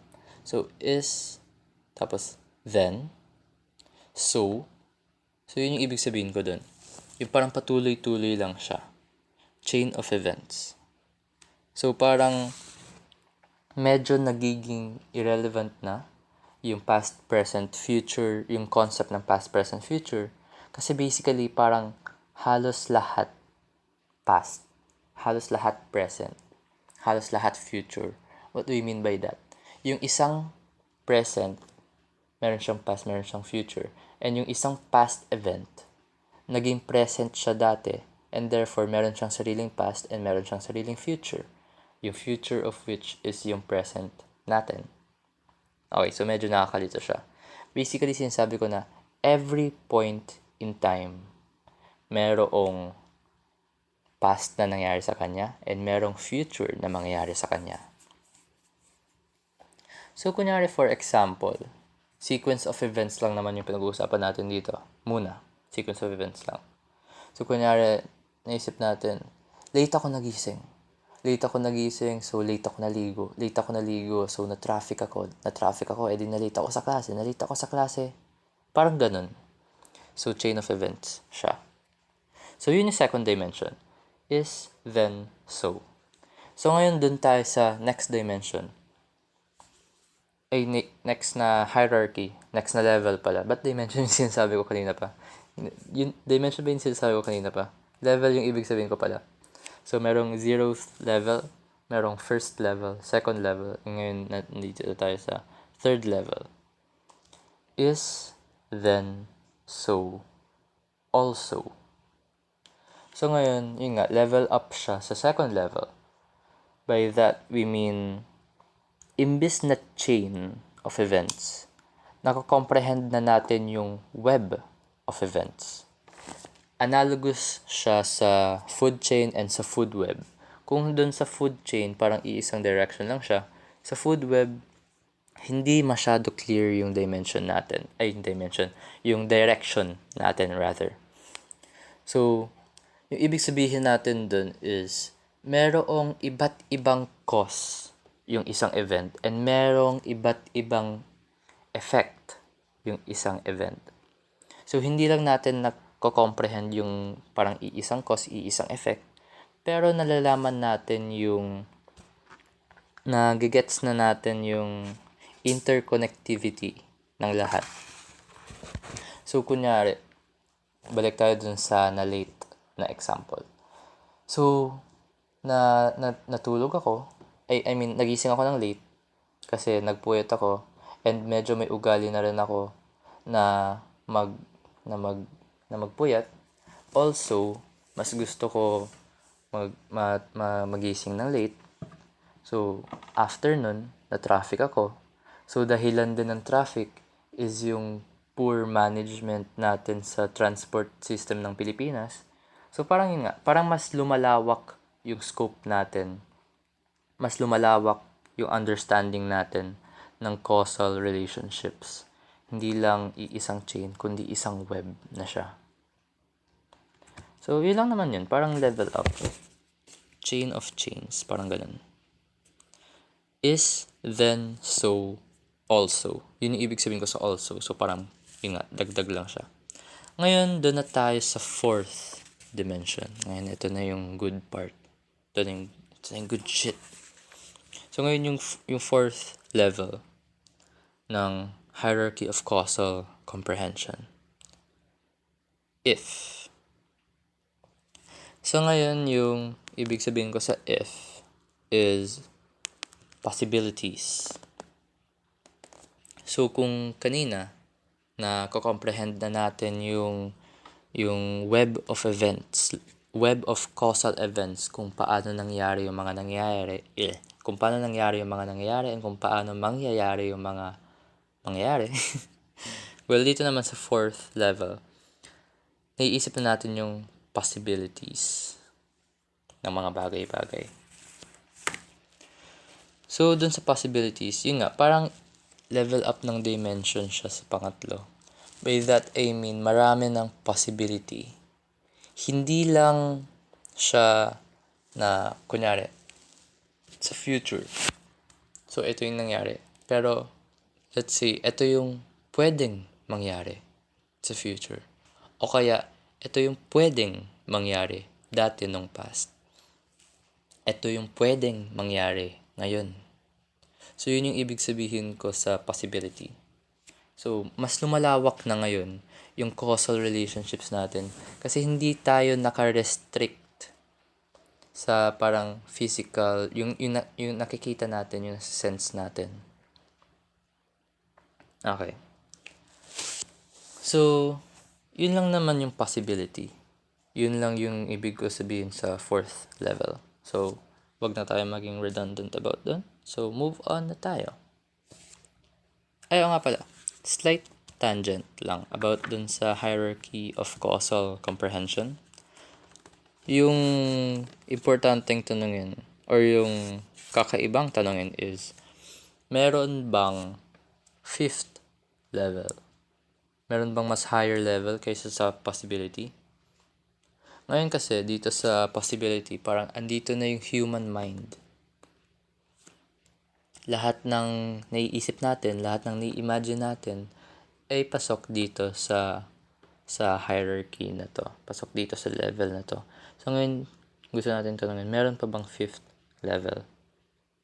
Ngayon yung weird part dun, parang paradox siya na ewan, hindi ko alam. Kasi, di ba fourth level is possibility? Ngayon, kung iisipin natin yung possibilities ng fifth level, so literal na possibility siya. Literal na possibility yung fifth na level. So, in other words, literal na hindi mo pwedeng makomprehend yung fifth level kasi hindi na tayo pwede lumagpas sa possibility. So, yun lang. Food for thought lang. Ngayon, yung weird isipin is, paano kaya kung may mga aliens na may parang literal na iba yung way of thinking nila, which is lagpas possibilities. Topic for another episode. So, yun. Okay, so tapos na tayo sa input section. Ngayon, punta tayo sa process section. Ngayon, dito sa process, meron tayong dalawang subcategory rather. Thought generation and thought navigation. Ngayon, dito sa process na section, ito yung mental level ng perceiver. Ngayon, kung kanina neural level lang siya, dito mental level na. So ngayon, ano yung ibig sabihin natin sa mental level?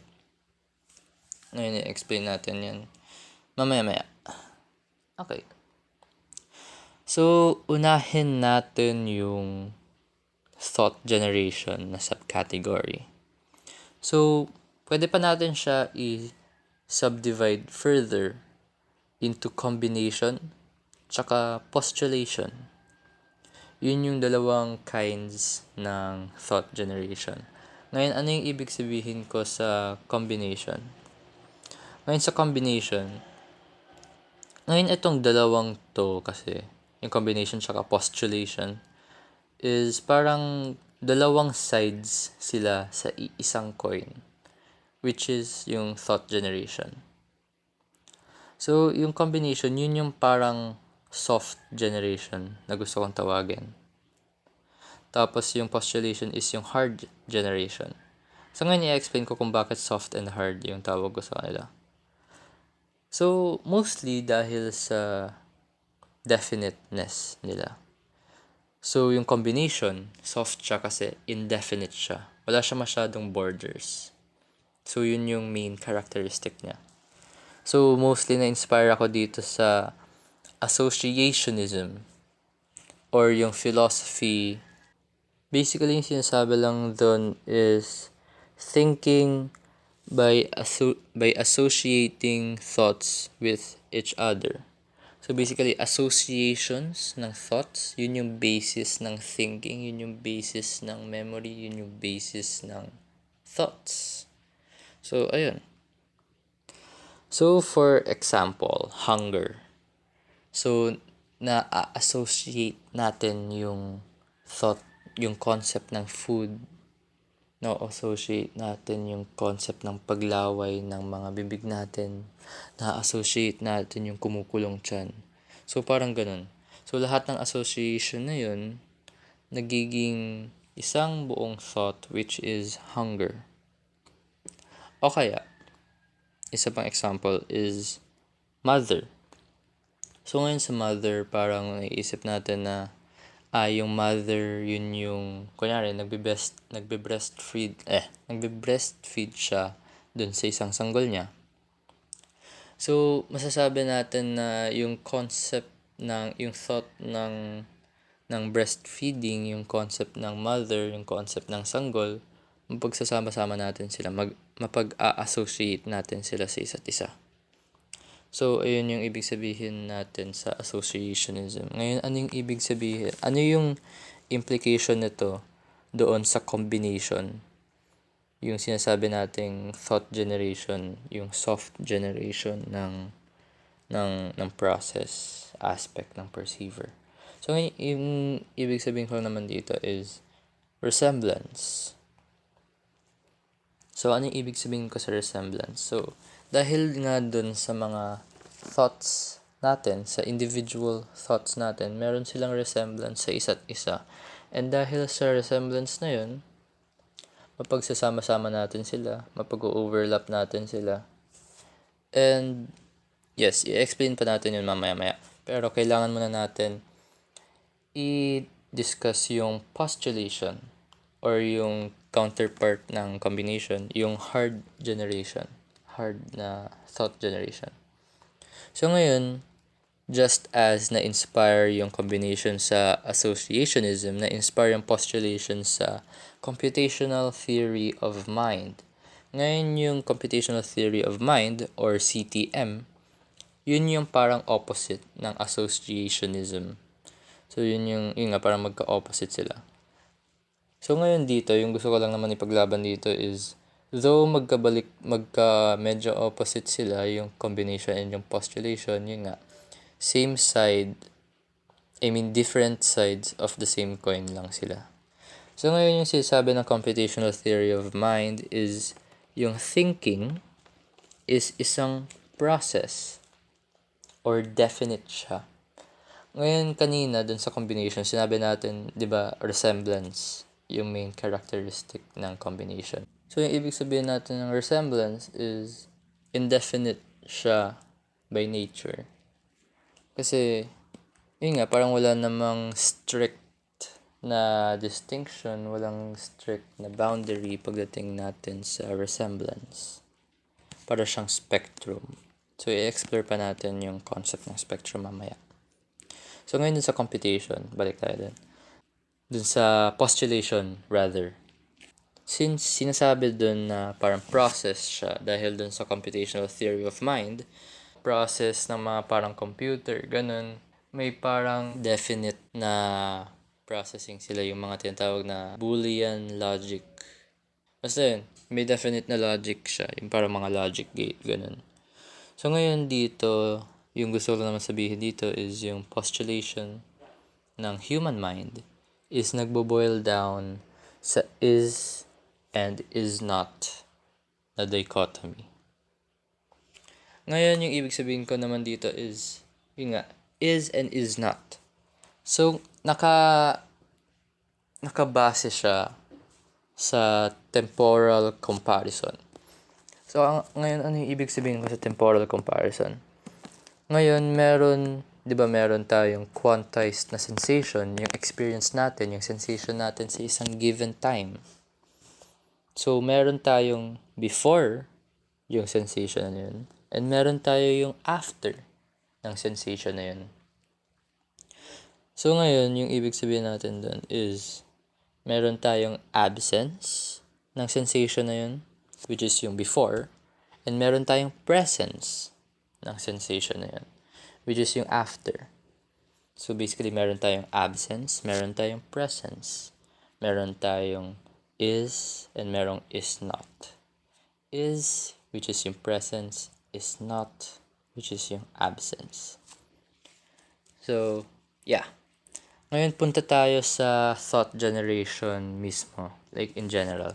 Paano nagti-teamwork yung combination and yung postulation? Ngayon, isipin natin, balik tayo dun sa quantized na sensations. So, ngayon dun sa quantized na sensation, isipin mo na yung itsura niya is parang ripple sa water. So, ngayon, di ba yung ripple na yan, meron siyang gitna, meron siyang focus, tapos mapapalibot doon yung mga waves na pahina ng pahina ng pahina ng pahina. Palayo ng palayo doon sa gitna. So, ngayon doon sa gitnang part, syempre doon yung pinakamalakas na waves. Tapos, yun nga, habang palayo ng palayo, pahina ng pahina yung waves.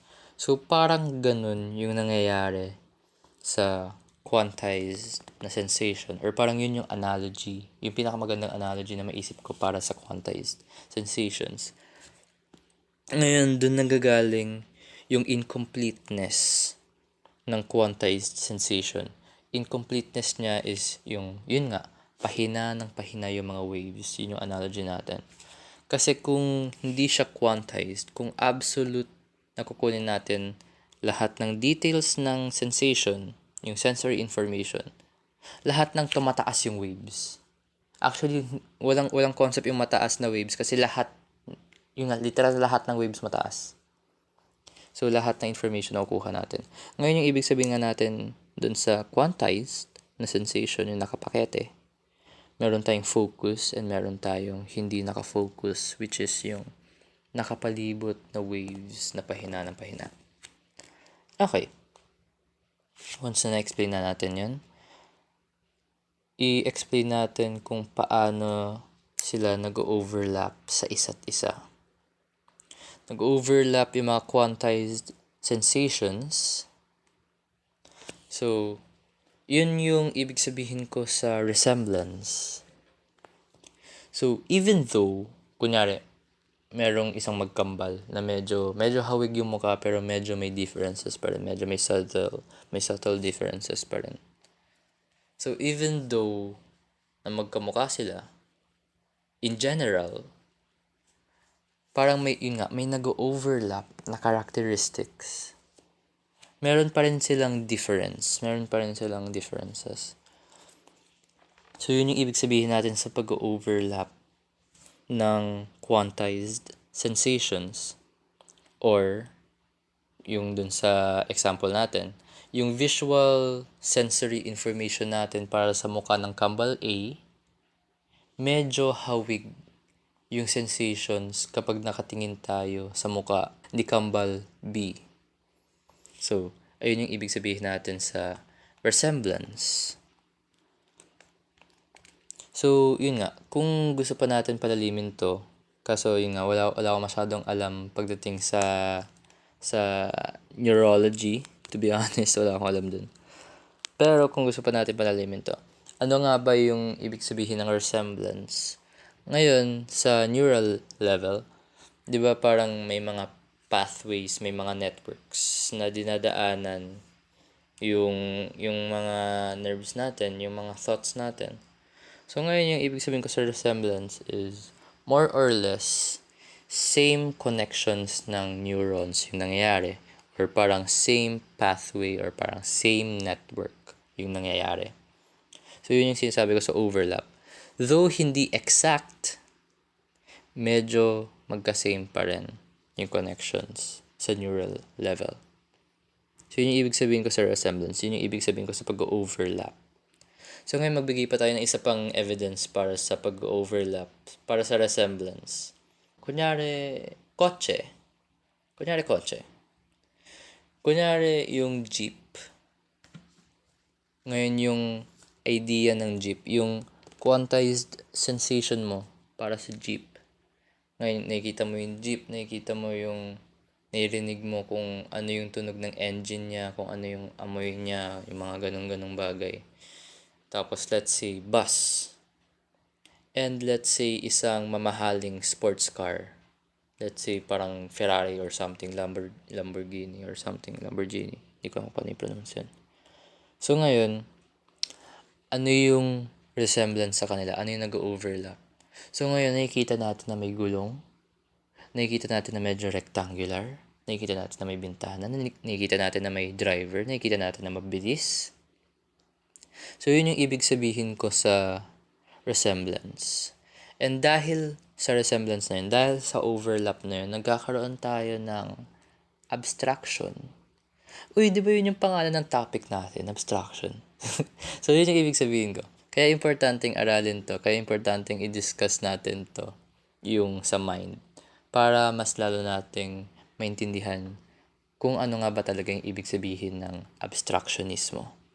So, yun yung sa part ng combination. Yung nako-combine natin yung iba't ibang thoughts dahil sa kanilang resemblances sa isa't isa.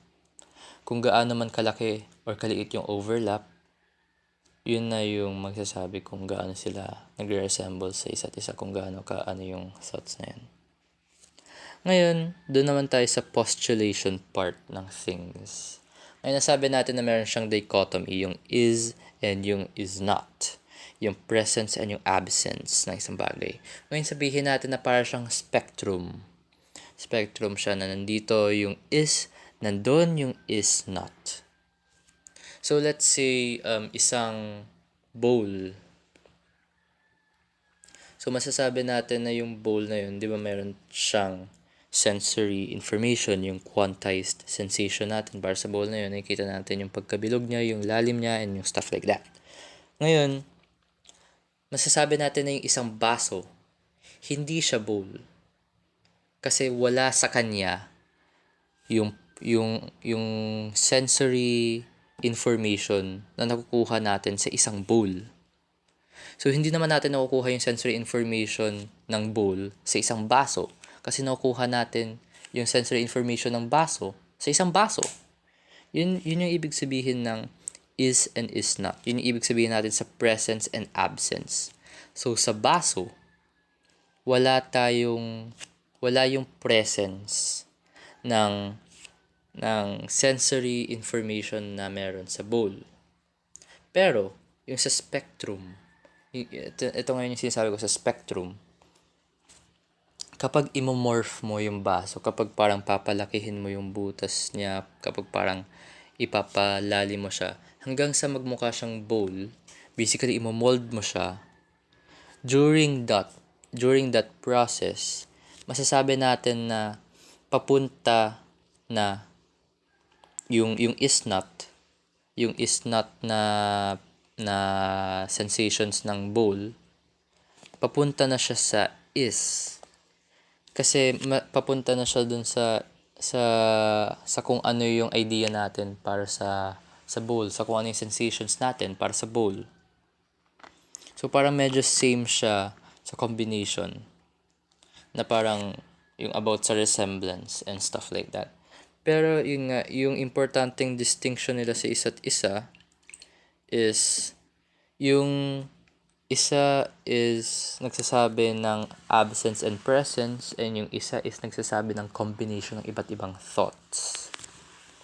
Ngayon, combined, kapag pinang-combine mo yung dalawang yan, yung combination and postulation, nagkakaroon tayo ng imagination.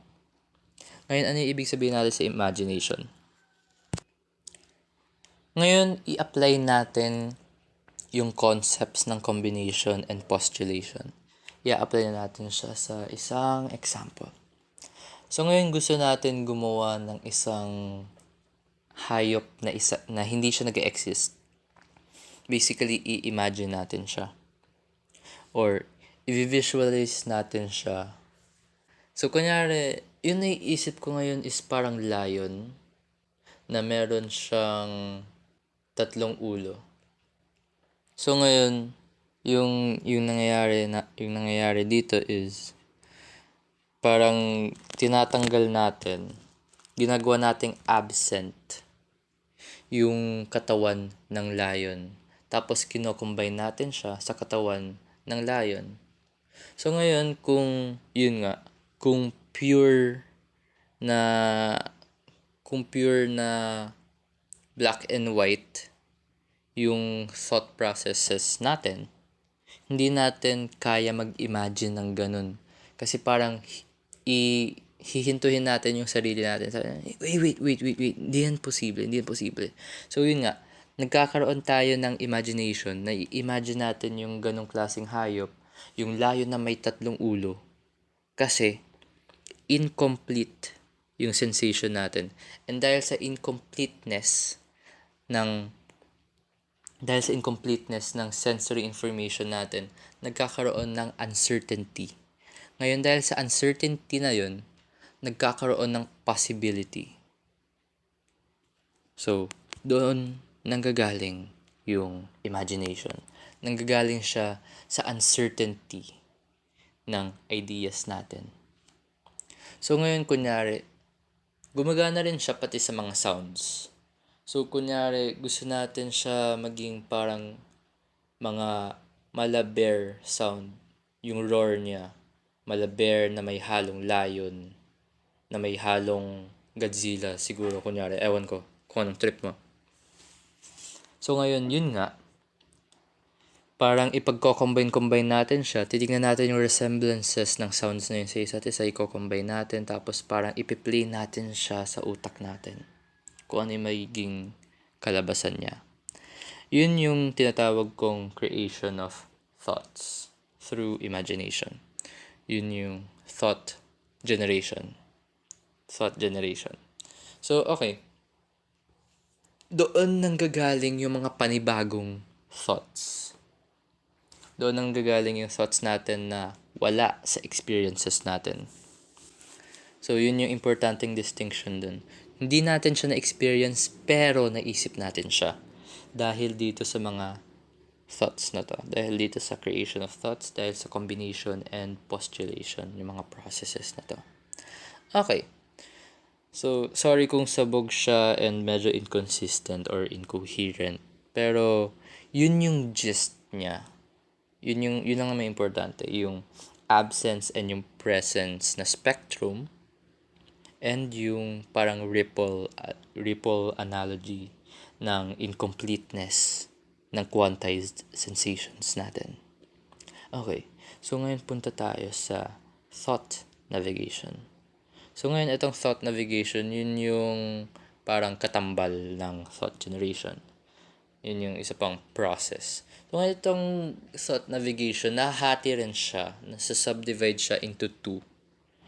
Ngayon nakikita mo na kung ano yung ibig sabihin ko sa sa addict ako sa parallelism. So, ayun. Nahahati rin siya sa 2. Namely, sensation and recollection din. So, bakit same yung pangalan? So, yun nga. I-explain ko rin naman kung bakit yun yung pangalan. So, ngayon sa sensation, dun sa thought navigation ng sensation, so yung ibig sabihin natin dun is, meron tayong tinatawag na sensory gating. Sensory gating is yung phenomenon na parang, yun yung tinatawag na, cocktail party effect. So, yung ibig sabihin nun is, kunyari, for example, may nandun ka sa party. Tapos, syempre, maingay yung party na yun. Tapos, gusto mo mag-focus sa boses ng kinakausap mo. So, yung ginagawa ng utak mo is, parang minumute yung ibang background noise. Tapos, nagfo-focus tayo doon sa sensation na yun, namely yung boses ng kausap natin. Okay. So, ano yung ibig ko sabihin dito ng navigation? Nasa yung navigation part dun. Ngayon yun nga, yung yung naririnig natin sa party na yun, kasama yung background noise, is itself a quantized sensation.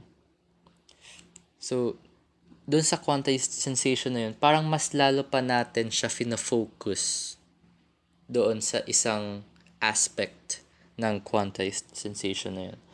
Para siyang quantized na nga siya, parang kina-quantize pa natin. Nakasashay na siya, gusto pa natin isa-shay yung isang part na yun. So, yung sachet na sinasabi natin dito is yung noises sa party, yung overall noises niya. Tapos, yung isa pang sachet, yung sachet sa loob ng sachet, is yung boses ng kinakausap mo. So, yun nga. Yung ibig sabihin ko lang naman sa sensation part ng thought navigation is yung focus natin sa isang specific na sensation, sa isang quantized na sensation. In other words, nandoon yung attention natin. Yung ability natin para magbigay ng attention sa isang bagay. Yun yung sensation, thought navigation. So ngayon sa recollection, ano yung ibig sabihin natin dito? Yung ibig sabihin natin dito is yung much more straightforward siya. Yun yung pag-navigate natin sa memories natin. So, gusto ko siyang tawaging temporal mapping yung mga memories natin. So, parang yun nga, nagkakaroon tayo ng mapa. And yung thought navigation ng recollection is yung pag-navigate doon sa mapang yun. Pag-navigate natin sa mga memories na yun. So, yun yung ibig sabihin ko sa recollection na thought navigation. So, isa pang aspect na to. So, kung yung dun sa una, dun sa sensation, nandun yung attention, yung capability ng attention. Dito sa pangalawa, sa recollection, andito yung capability of memorization. Ngayon, bakit? Bakit nandito yung capability of memorization? Nandito yung capability of memorization kasi nananavigate natin yung mga na-memorize natin sa past more easily. So, ngayon, kasi 'di ba parang kunyari, minemorize mo yung, kunyari nagme-memorize ka ng isang tula. Na-memorize mo yung part 1 nung kahapon, na-memorize mo yung part 2 kanina, na-memorize mo yung part 3 kani-kanina lang. So ngayon sinasabi dun sa thought navigation ng dun sa recollection, dun sa temporal mapping is na-navigate natin yung memories na yun. Yung memories na na-memorize natin yung part na yun, yung pagbabasa natin ng part na yun kahapon, ng part 1, na navigate natin kaagad, yung pagbabasa natin ng part 2 kanina, and yun nga, and so on and so forth. So, yun yung ibig sabihin ko sa memorization, yung capability of memorization through the thought navigation ng recollection aspect. So, ngayon, masasabi natin na itong mga to is meron din silang kasabwat na biological and neural limitations. So, yun dun sa una, dun sa attention, dun sa thought navigation ng sensation, meron tayong limitation ng scope ng focus. We can only focus on so much.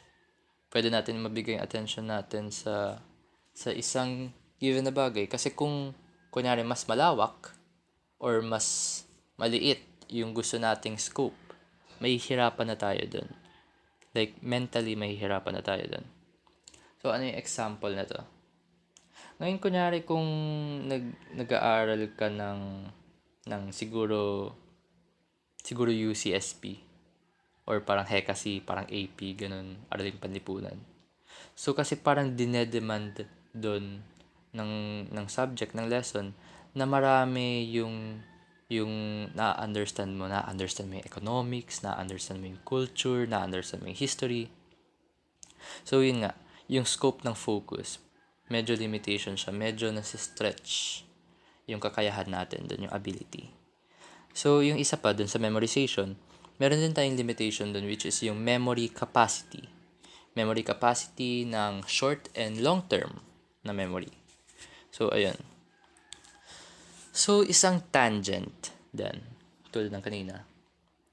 masasabi natin na ito yung parang nangyayari sa mga quote-unquote matalino na tao. Pwede nating sabihin na malawak yung scope ng focus nila, kaya mas mabilis sila makakapag-understand ng mga bagay. Mabilis nila ma-understand yung specific to general na relationships ng mga bagay-bagay. And masasabi natin na malaki yung memory capacity nila, kaya mabilis sila mag-memorize. Yun yung masasabi natin about dun. Pero, yun nga, masasabi rin natin na, di ba nga meron tayong tinatawag na iba't ibang klase ng intelligences, yung 9 intelligences. So pwede ba nating sabihin na yung 9 intelligences is mga variation nitong mga to. Variation ng mga thought processes na mga pinagsasabi natin. Variation ng ba lahat ng yun? Kaya ba magaling sa math yung isang tao kasi parang mas mabilis siya mag-memory sa mga ganito ganyan? Something like that. Or kaya matalino ba yung isang tao pagdating sa visuals, pagdating sa pagdrawing, or sa paggawa ng sculpture? Kasi mabilis yung imagination part niya, mabilis yung pag-combine niya ng thoughts na nakikita niya dati. Something like that. Wala lang, food for thought lang. Wala rin naman sa akin yung sagot. Wala lang, sinasabi ko lang. So, okay. So, once na na-discuss na natin lahat ng yon, gusto ko muna i-discuss yung role ng logic sa lahat ng to bago tayo mag-move forward sa last section, which is yung output na aspect ng perceiver. Ngayon yung role ng logic is, di ba napag-usapan natin kanina yung takeaway doon sa fundamental aspects of reality. Isa dun yung physics, yung concept of objective operations. So ngayon, yun din yung logic sa mind natin.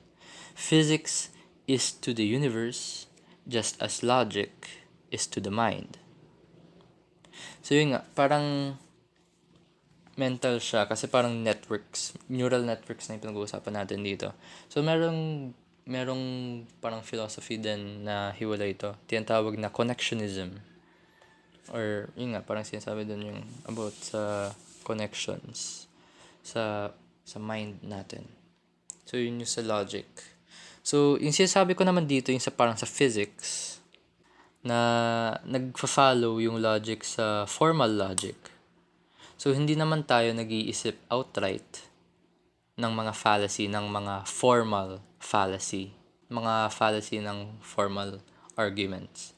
So hindi naman natin yun ginagawa normally ng mind natin kasi yung gusto natin is yung pinaka-consistent na nangyayari. Logic is consistency. So kung hindi consistent yung thoughts mo, hindi yun logical. So parang ganun yung nangyayari. Okay, so i-apply natin siya sa isang example. Sabihin natin yung example na yun is nakalimutan natin yung isang bagay. Balik tayo dun sa na-late na example. So na-late tayo. Tapos nakalimutan natin dalhin yung ID natin. So bakit natin siya nakalimutan?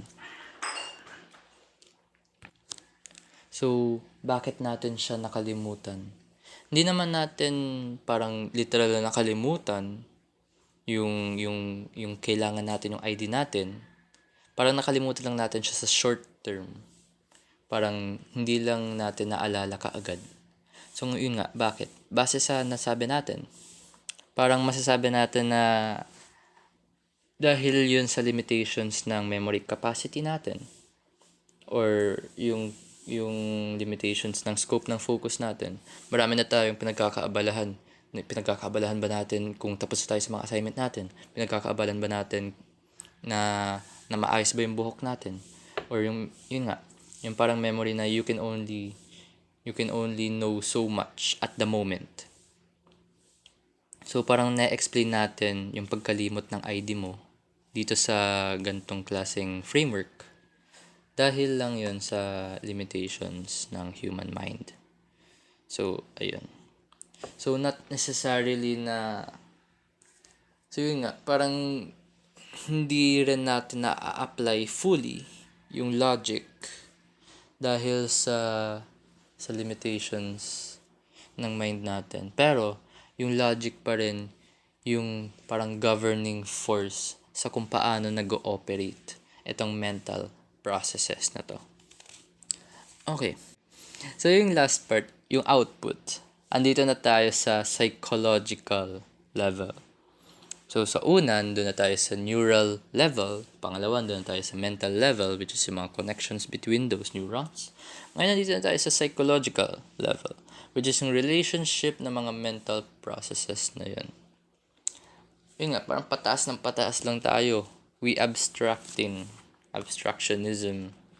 Okay. So, ngayon, mental states.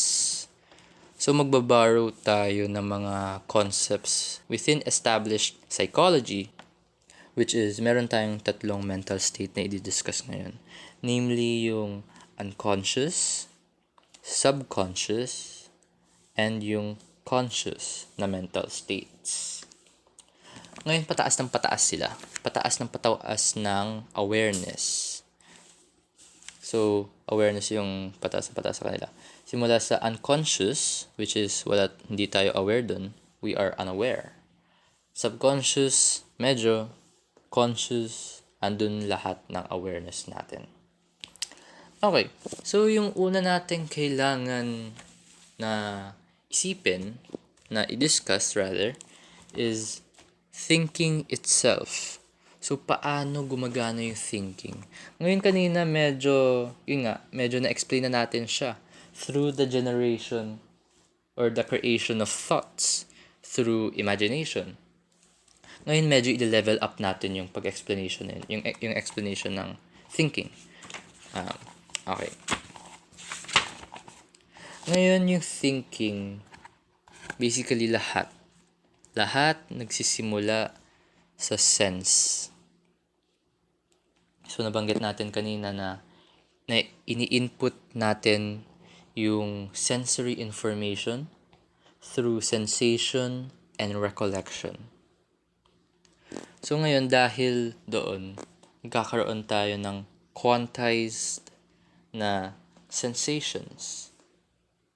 So dahil sa quantized sensations, nagiging experiences na siya. Napupunta na siya sa memory. Which is, yun nga, yung process natin ng thought navigation, yung nasabi natin kanina. So ngayon, hindi lang naman natin iniisip yung mga sensations natin. Iniisip din natin yung mga thoughts natin, yung iba nating memories. Okay.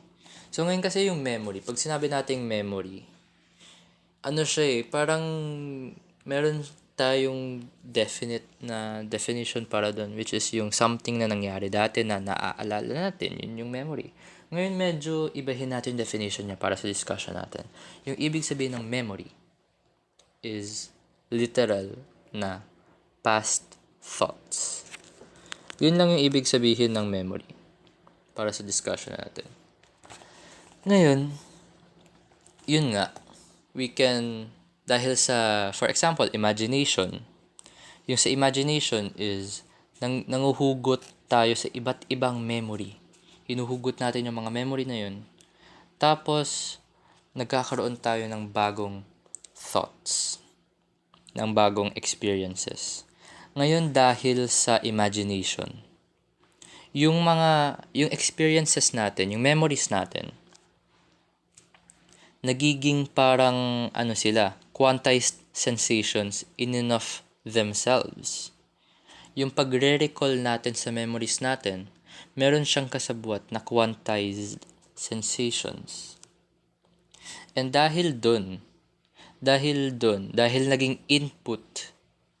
naging input sa thought process natin, yung experiences natin mismo, parang hinugot natin siya sa memory natin, tapos nilagay natin siya as an input para i-process, In other words, we are experiencing memory through the juxtaposition of memories, or yun nga, yung sa creation of thoughts.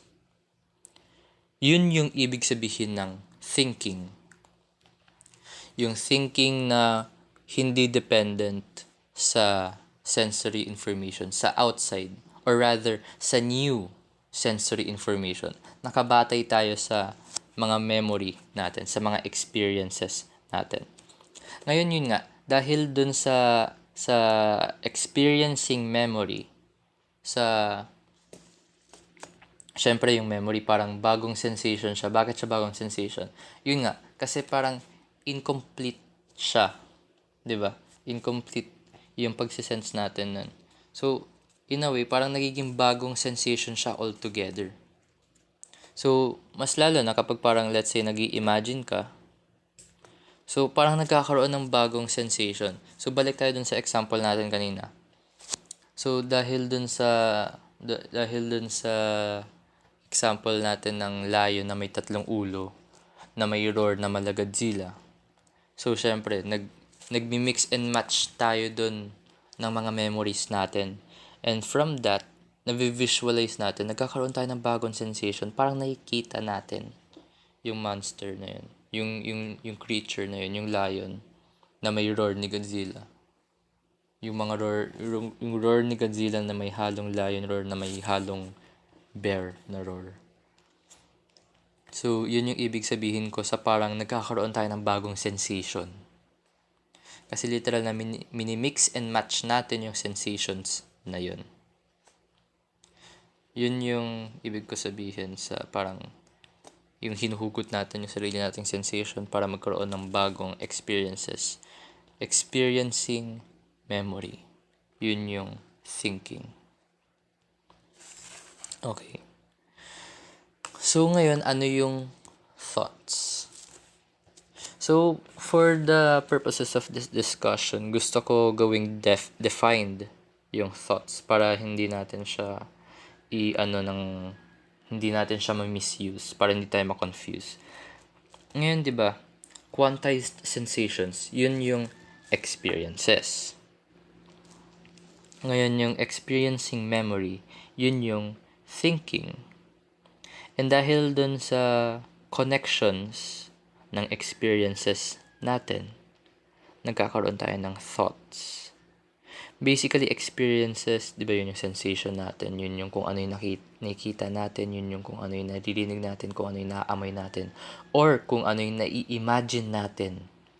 Nai-imagine na nakikita, nai-imagine na naririnig, nai-imagine na naaamoy, nai-imagine na nahahawakan.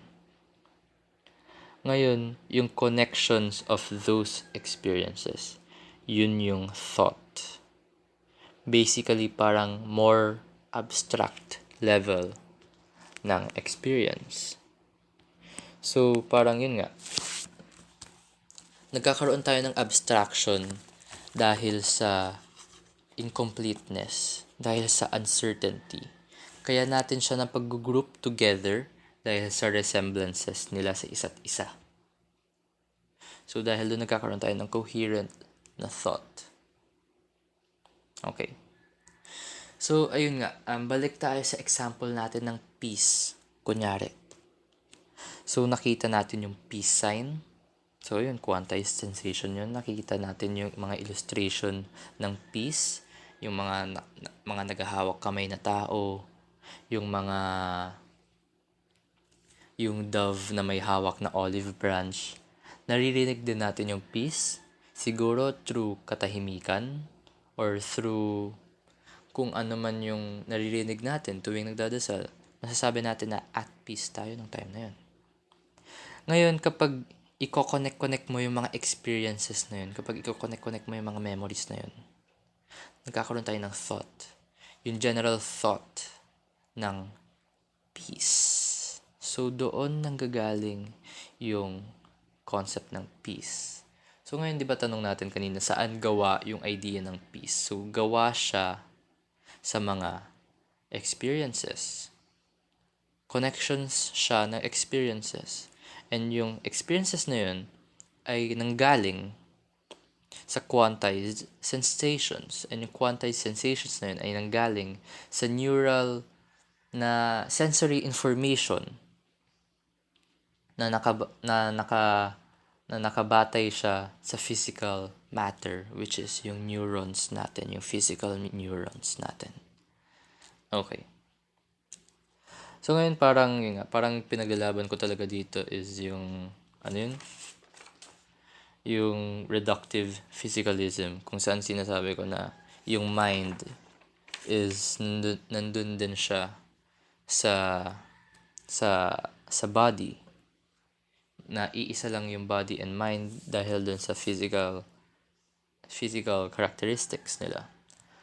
Ngayon, yes, yun nga yung pinaglalaban ko ngayon. Pero i-expand pa natin siya further sa next episode. Okay, so balik tayo. Ngayon yung thoughts, di ba nga, gawa siya sa mga memory, gawa siya sa mga experiences. So ngayon, ano ngayon yung pagsasama-sama ng thoughts? Yung pagsasama-sama ng thoughts, kapag pinagsama mo silang lahat, yung collection ng lahat ng thoughts mo. Yun yung gusto kong tawagin na memory palace or yung mental architecture natin. Sa mas familiar na words, yun yung schema or yun yung structure ng mga thoughts natin. Kung paano sila magkaka-connect lahat. Yun lang yan. Yes. Tapos, ayun nga. So, dun na tayo sa hierarchy of mental states. Simula tayo sa the unconscious na mental state. So, yun nga, yung unconscious na mental state, nandoon yung schema natin, nandoon yung memory, nandoon yung mental na architecture natin. Ngayon dito sa unconscious na mental state rather, gusto ko i-introduce yung concept ng mental gravitation. Ngayon, ano ibig sabihin ko ng mental gravitation?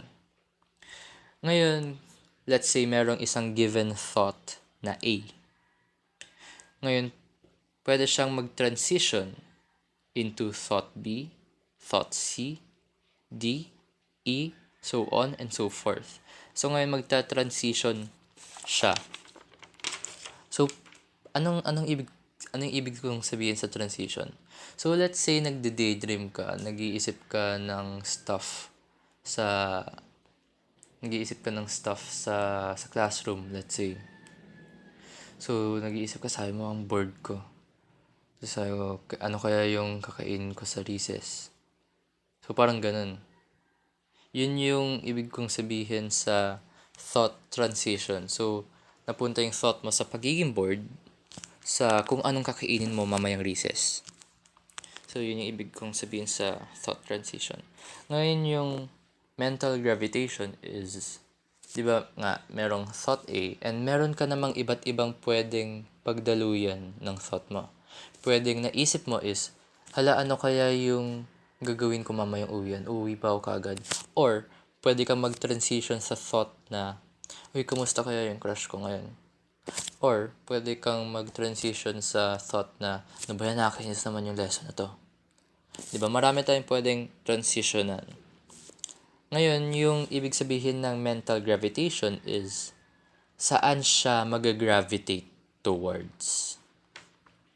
Kunyari yung thought A is, di ba nga, yun nga, naboboard ka sa klase mo. Kunyari yung thought B is anong kakainin ko sa recess, yung thought C is anong gagawin ko sa uwian, thought D is kamusta yung crush ko, mga ganito, ganyan. Ngayon, saan ka mag-gravitate? Saan ka pupunta? Sa dami-dami ng pwedeng possibilities kung saan magta-transition ng thought mo. Saan ka pupunta? Yun yung ibig kong sabihin sa mental gravitation. Sinasagot niya yung saan siya mag-gravitate. So, ngayon, yung sagot dun is, depende siya sa mental structure ng unconscious mental state mo. Yung architecture niya. So ngayon, nagkuha ko ng inspiration dito sa helical model of communication.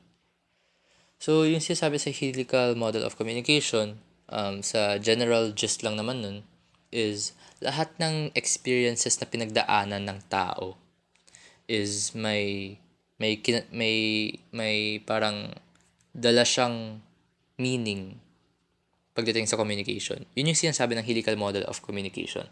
Ngayon yung pag-apply natin dito sa mental gravitation is lahat ng experiences, lahat ng memory na pinagdadaanan natin, yun yung magi-influence sa kung saan or kung paano magta-transition yung thoughts mo from one thought to another.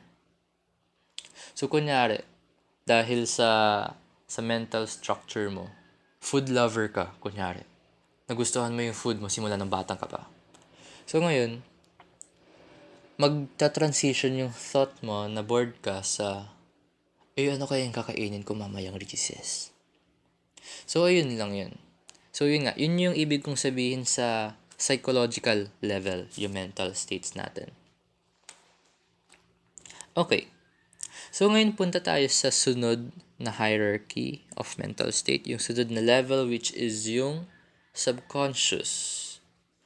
Ngayon, ano meron dito sa subconscious natin? Ngayon, dito sa subconscious natin, nandito yung mga bagay. Nandito yung mga bagay na hindi tayo masyado aware. Aware tayo pero hindi tayo masyado aware. So, for example, emotions. Andun yung emotions natin. Hindi natin alam exactly kung ano nararamdaman natin, pero alam natin na meron tayong nararamdaman. Pero hindi lang natin sigurado kung alin. So, something like that. Okay. So, parang kunyari sa psychology, meron tayong tinatawag na yung 4 na version of the self. Meron tayo yung hidden self, meron tayo yung wait lang. Okay, so dun sa 4 versions ng self, meron tayong tinatawag na yung hidden self, yung open self, yung unknown self, tapos yung blind self. Nasabi ko na ba yung blind self? Basta yun, yung 4 na yun. So, binanggit ko siya dito kasi di ba curious case yung unknown self. Yung unknown self is yung something na hindi mo alam sa sarili mo pero nandun siya.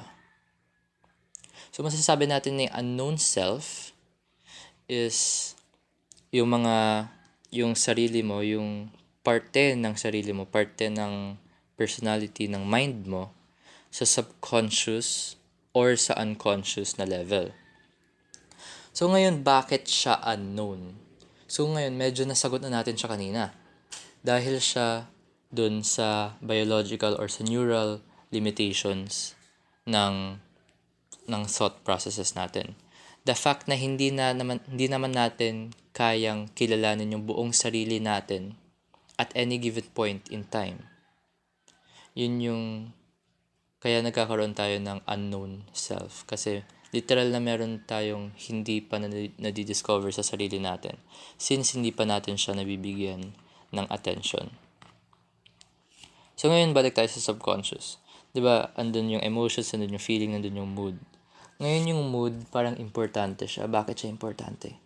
Kasi dahil sa iba't iba nating mood, nag-iiba yung perception natin sa mundo.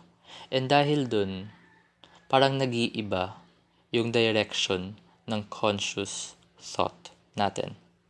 Yun yung connectivity ng subconscious tsaka ng conscious. Siya yung nag-iiba ng direction ng thoughts natin, ng thinking natin. So ngayon, ano example nito ng pag-iiba ng perception sa mundo dahil sa mood? So ngayon, alam naman natin, naranasan na naman natin na kapag malungkot ka or kapag masaya ka, iba yung tingin mo sa mundo. Paano?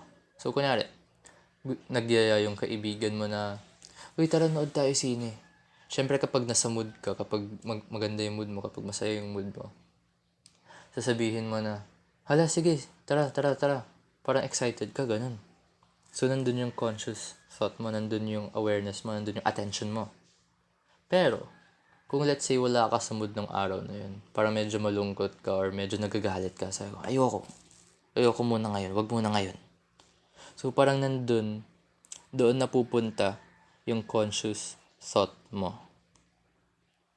So, ngayon, ano nga ba yung conscious thought? So, ngayon, punta tayo sa final mental state, sa pinakataas ng awareness scale natin dito. So, which is yung conscious mental state. So, ano yung conscious mental state? Ngayon, pwede natin siya i-define as the conscious mental state is the resolution of the immediate sensation and the individual's schema. So, ngayon, ano yung ibig sabihin natin dito? Yung keyword natin dito is resolution. Resolution between the immediate sensation tsaka sa individual's schema. Ngayon, ano yung individual sensation? Yun yung nararanasan natin sa present time. So, ngayon, kunyari, dun sa example natin sa nagyaya yung kaklase mo na magsini kayo, yung kaibigan mo na magsini kayo.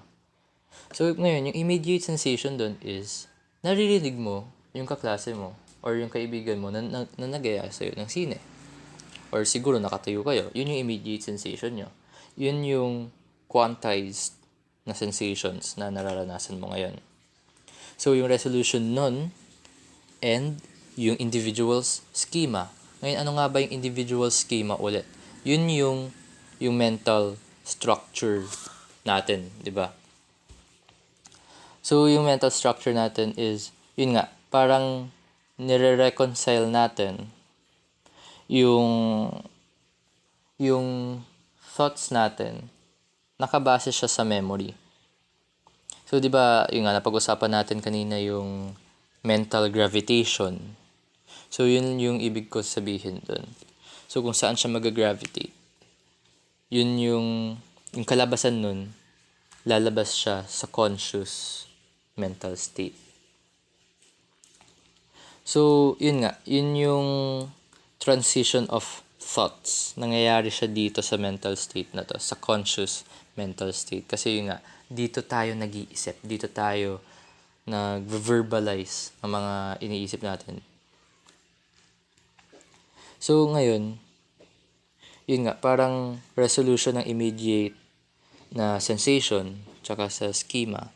So, parang kung ano yung nangyayari ngayon, kung paano tayo magre-react, kung paano magta-transition yung thoughts natin. Ngayon nga, nakadepende siya sa mental structure natin, sa mental gravitation. Okay. So, move forward tayo dun. So, ngayon, nag-iisip yung conscious mental state with representations. Ngayon, ano yung representations natin? Representations, yun yung thoughts natin. So, yun lang naman yun. Parang medyo synonymous sila sa isa't isa. So, itong mental representation, pwede siyang mag-represent ng imagination natin or verbalization natin. Verbalization is another way of representing our mental thoughts. So, ano yung verbalization? Yun yung words. Yun yung words na inaano natin, na ginagamit natin sa language. Verbalization from the word itself. So, kung itatanong mo, ano yung words? Ano nga ba talaga yung words? Isa siyang mental representation ng thoughts mo na nanggaling sa experiences, connections ng experiences, na pwede manggaling sa quantized sensations o kaya sa simulated sensations dahil sa pag-experience mo ng sarili mong memory through thinking o kaya dahil nga dun sa quantized sensations. Lahat nagmumula sa quantized sensations kung saan ito ay incomplete na sensory information from the outside world, from the external world.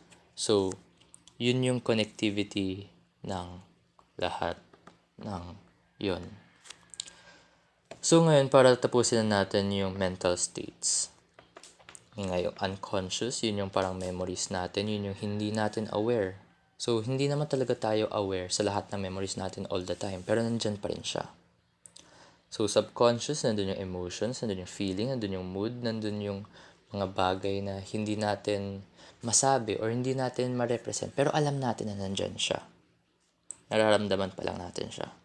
So, ngayon, sa conscious, andun yung mga representations natin, andun yung active thought natin. Doon tayo nag-iisip mismo ng mga ideas natin. So, to summarize, the conscious mental state, yun yung first person experience natin. Emphasis sa first person. So, parang yun yung nag-aano sa atin. Yun yung nagbibigay sa atin ng individuality na characteristic sa mga memories natin, sa mga thoughts natin. Yun yung first person experience. Okay. So, yun nga, dahil sa transition of thoughts na meron dun sa first person experience, masabi na natin na yun yung metaphorical na train of thought. And then din yung sinasabi na stream of conscious thought. So, iba't iba yung pangalan yan, pero pare-parehas yung ibig sabihin natin dyan. Okay. So, ngayon doon tayo magtatapos. So, ayun, na-explain na natin kung ano yung meron sa perceiver. So, next na episode, i-continue natin yung usapin sa perceiver and the perceived. Pag-uusapan natin kung ano yung meron sa perceived. Sa kung ano yung mga sensory information nga na yun. Saan siya nanggagaling? Ano yung outside world? Yung external world na external sa thinker, external sa perceiver. I-explore natin yung lahat sa next na episode. Bye-bye.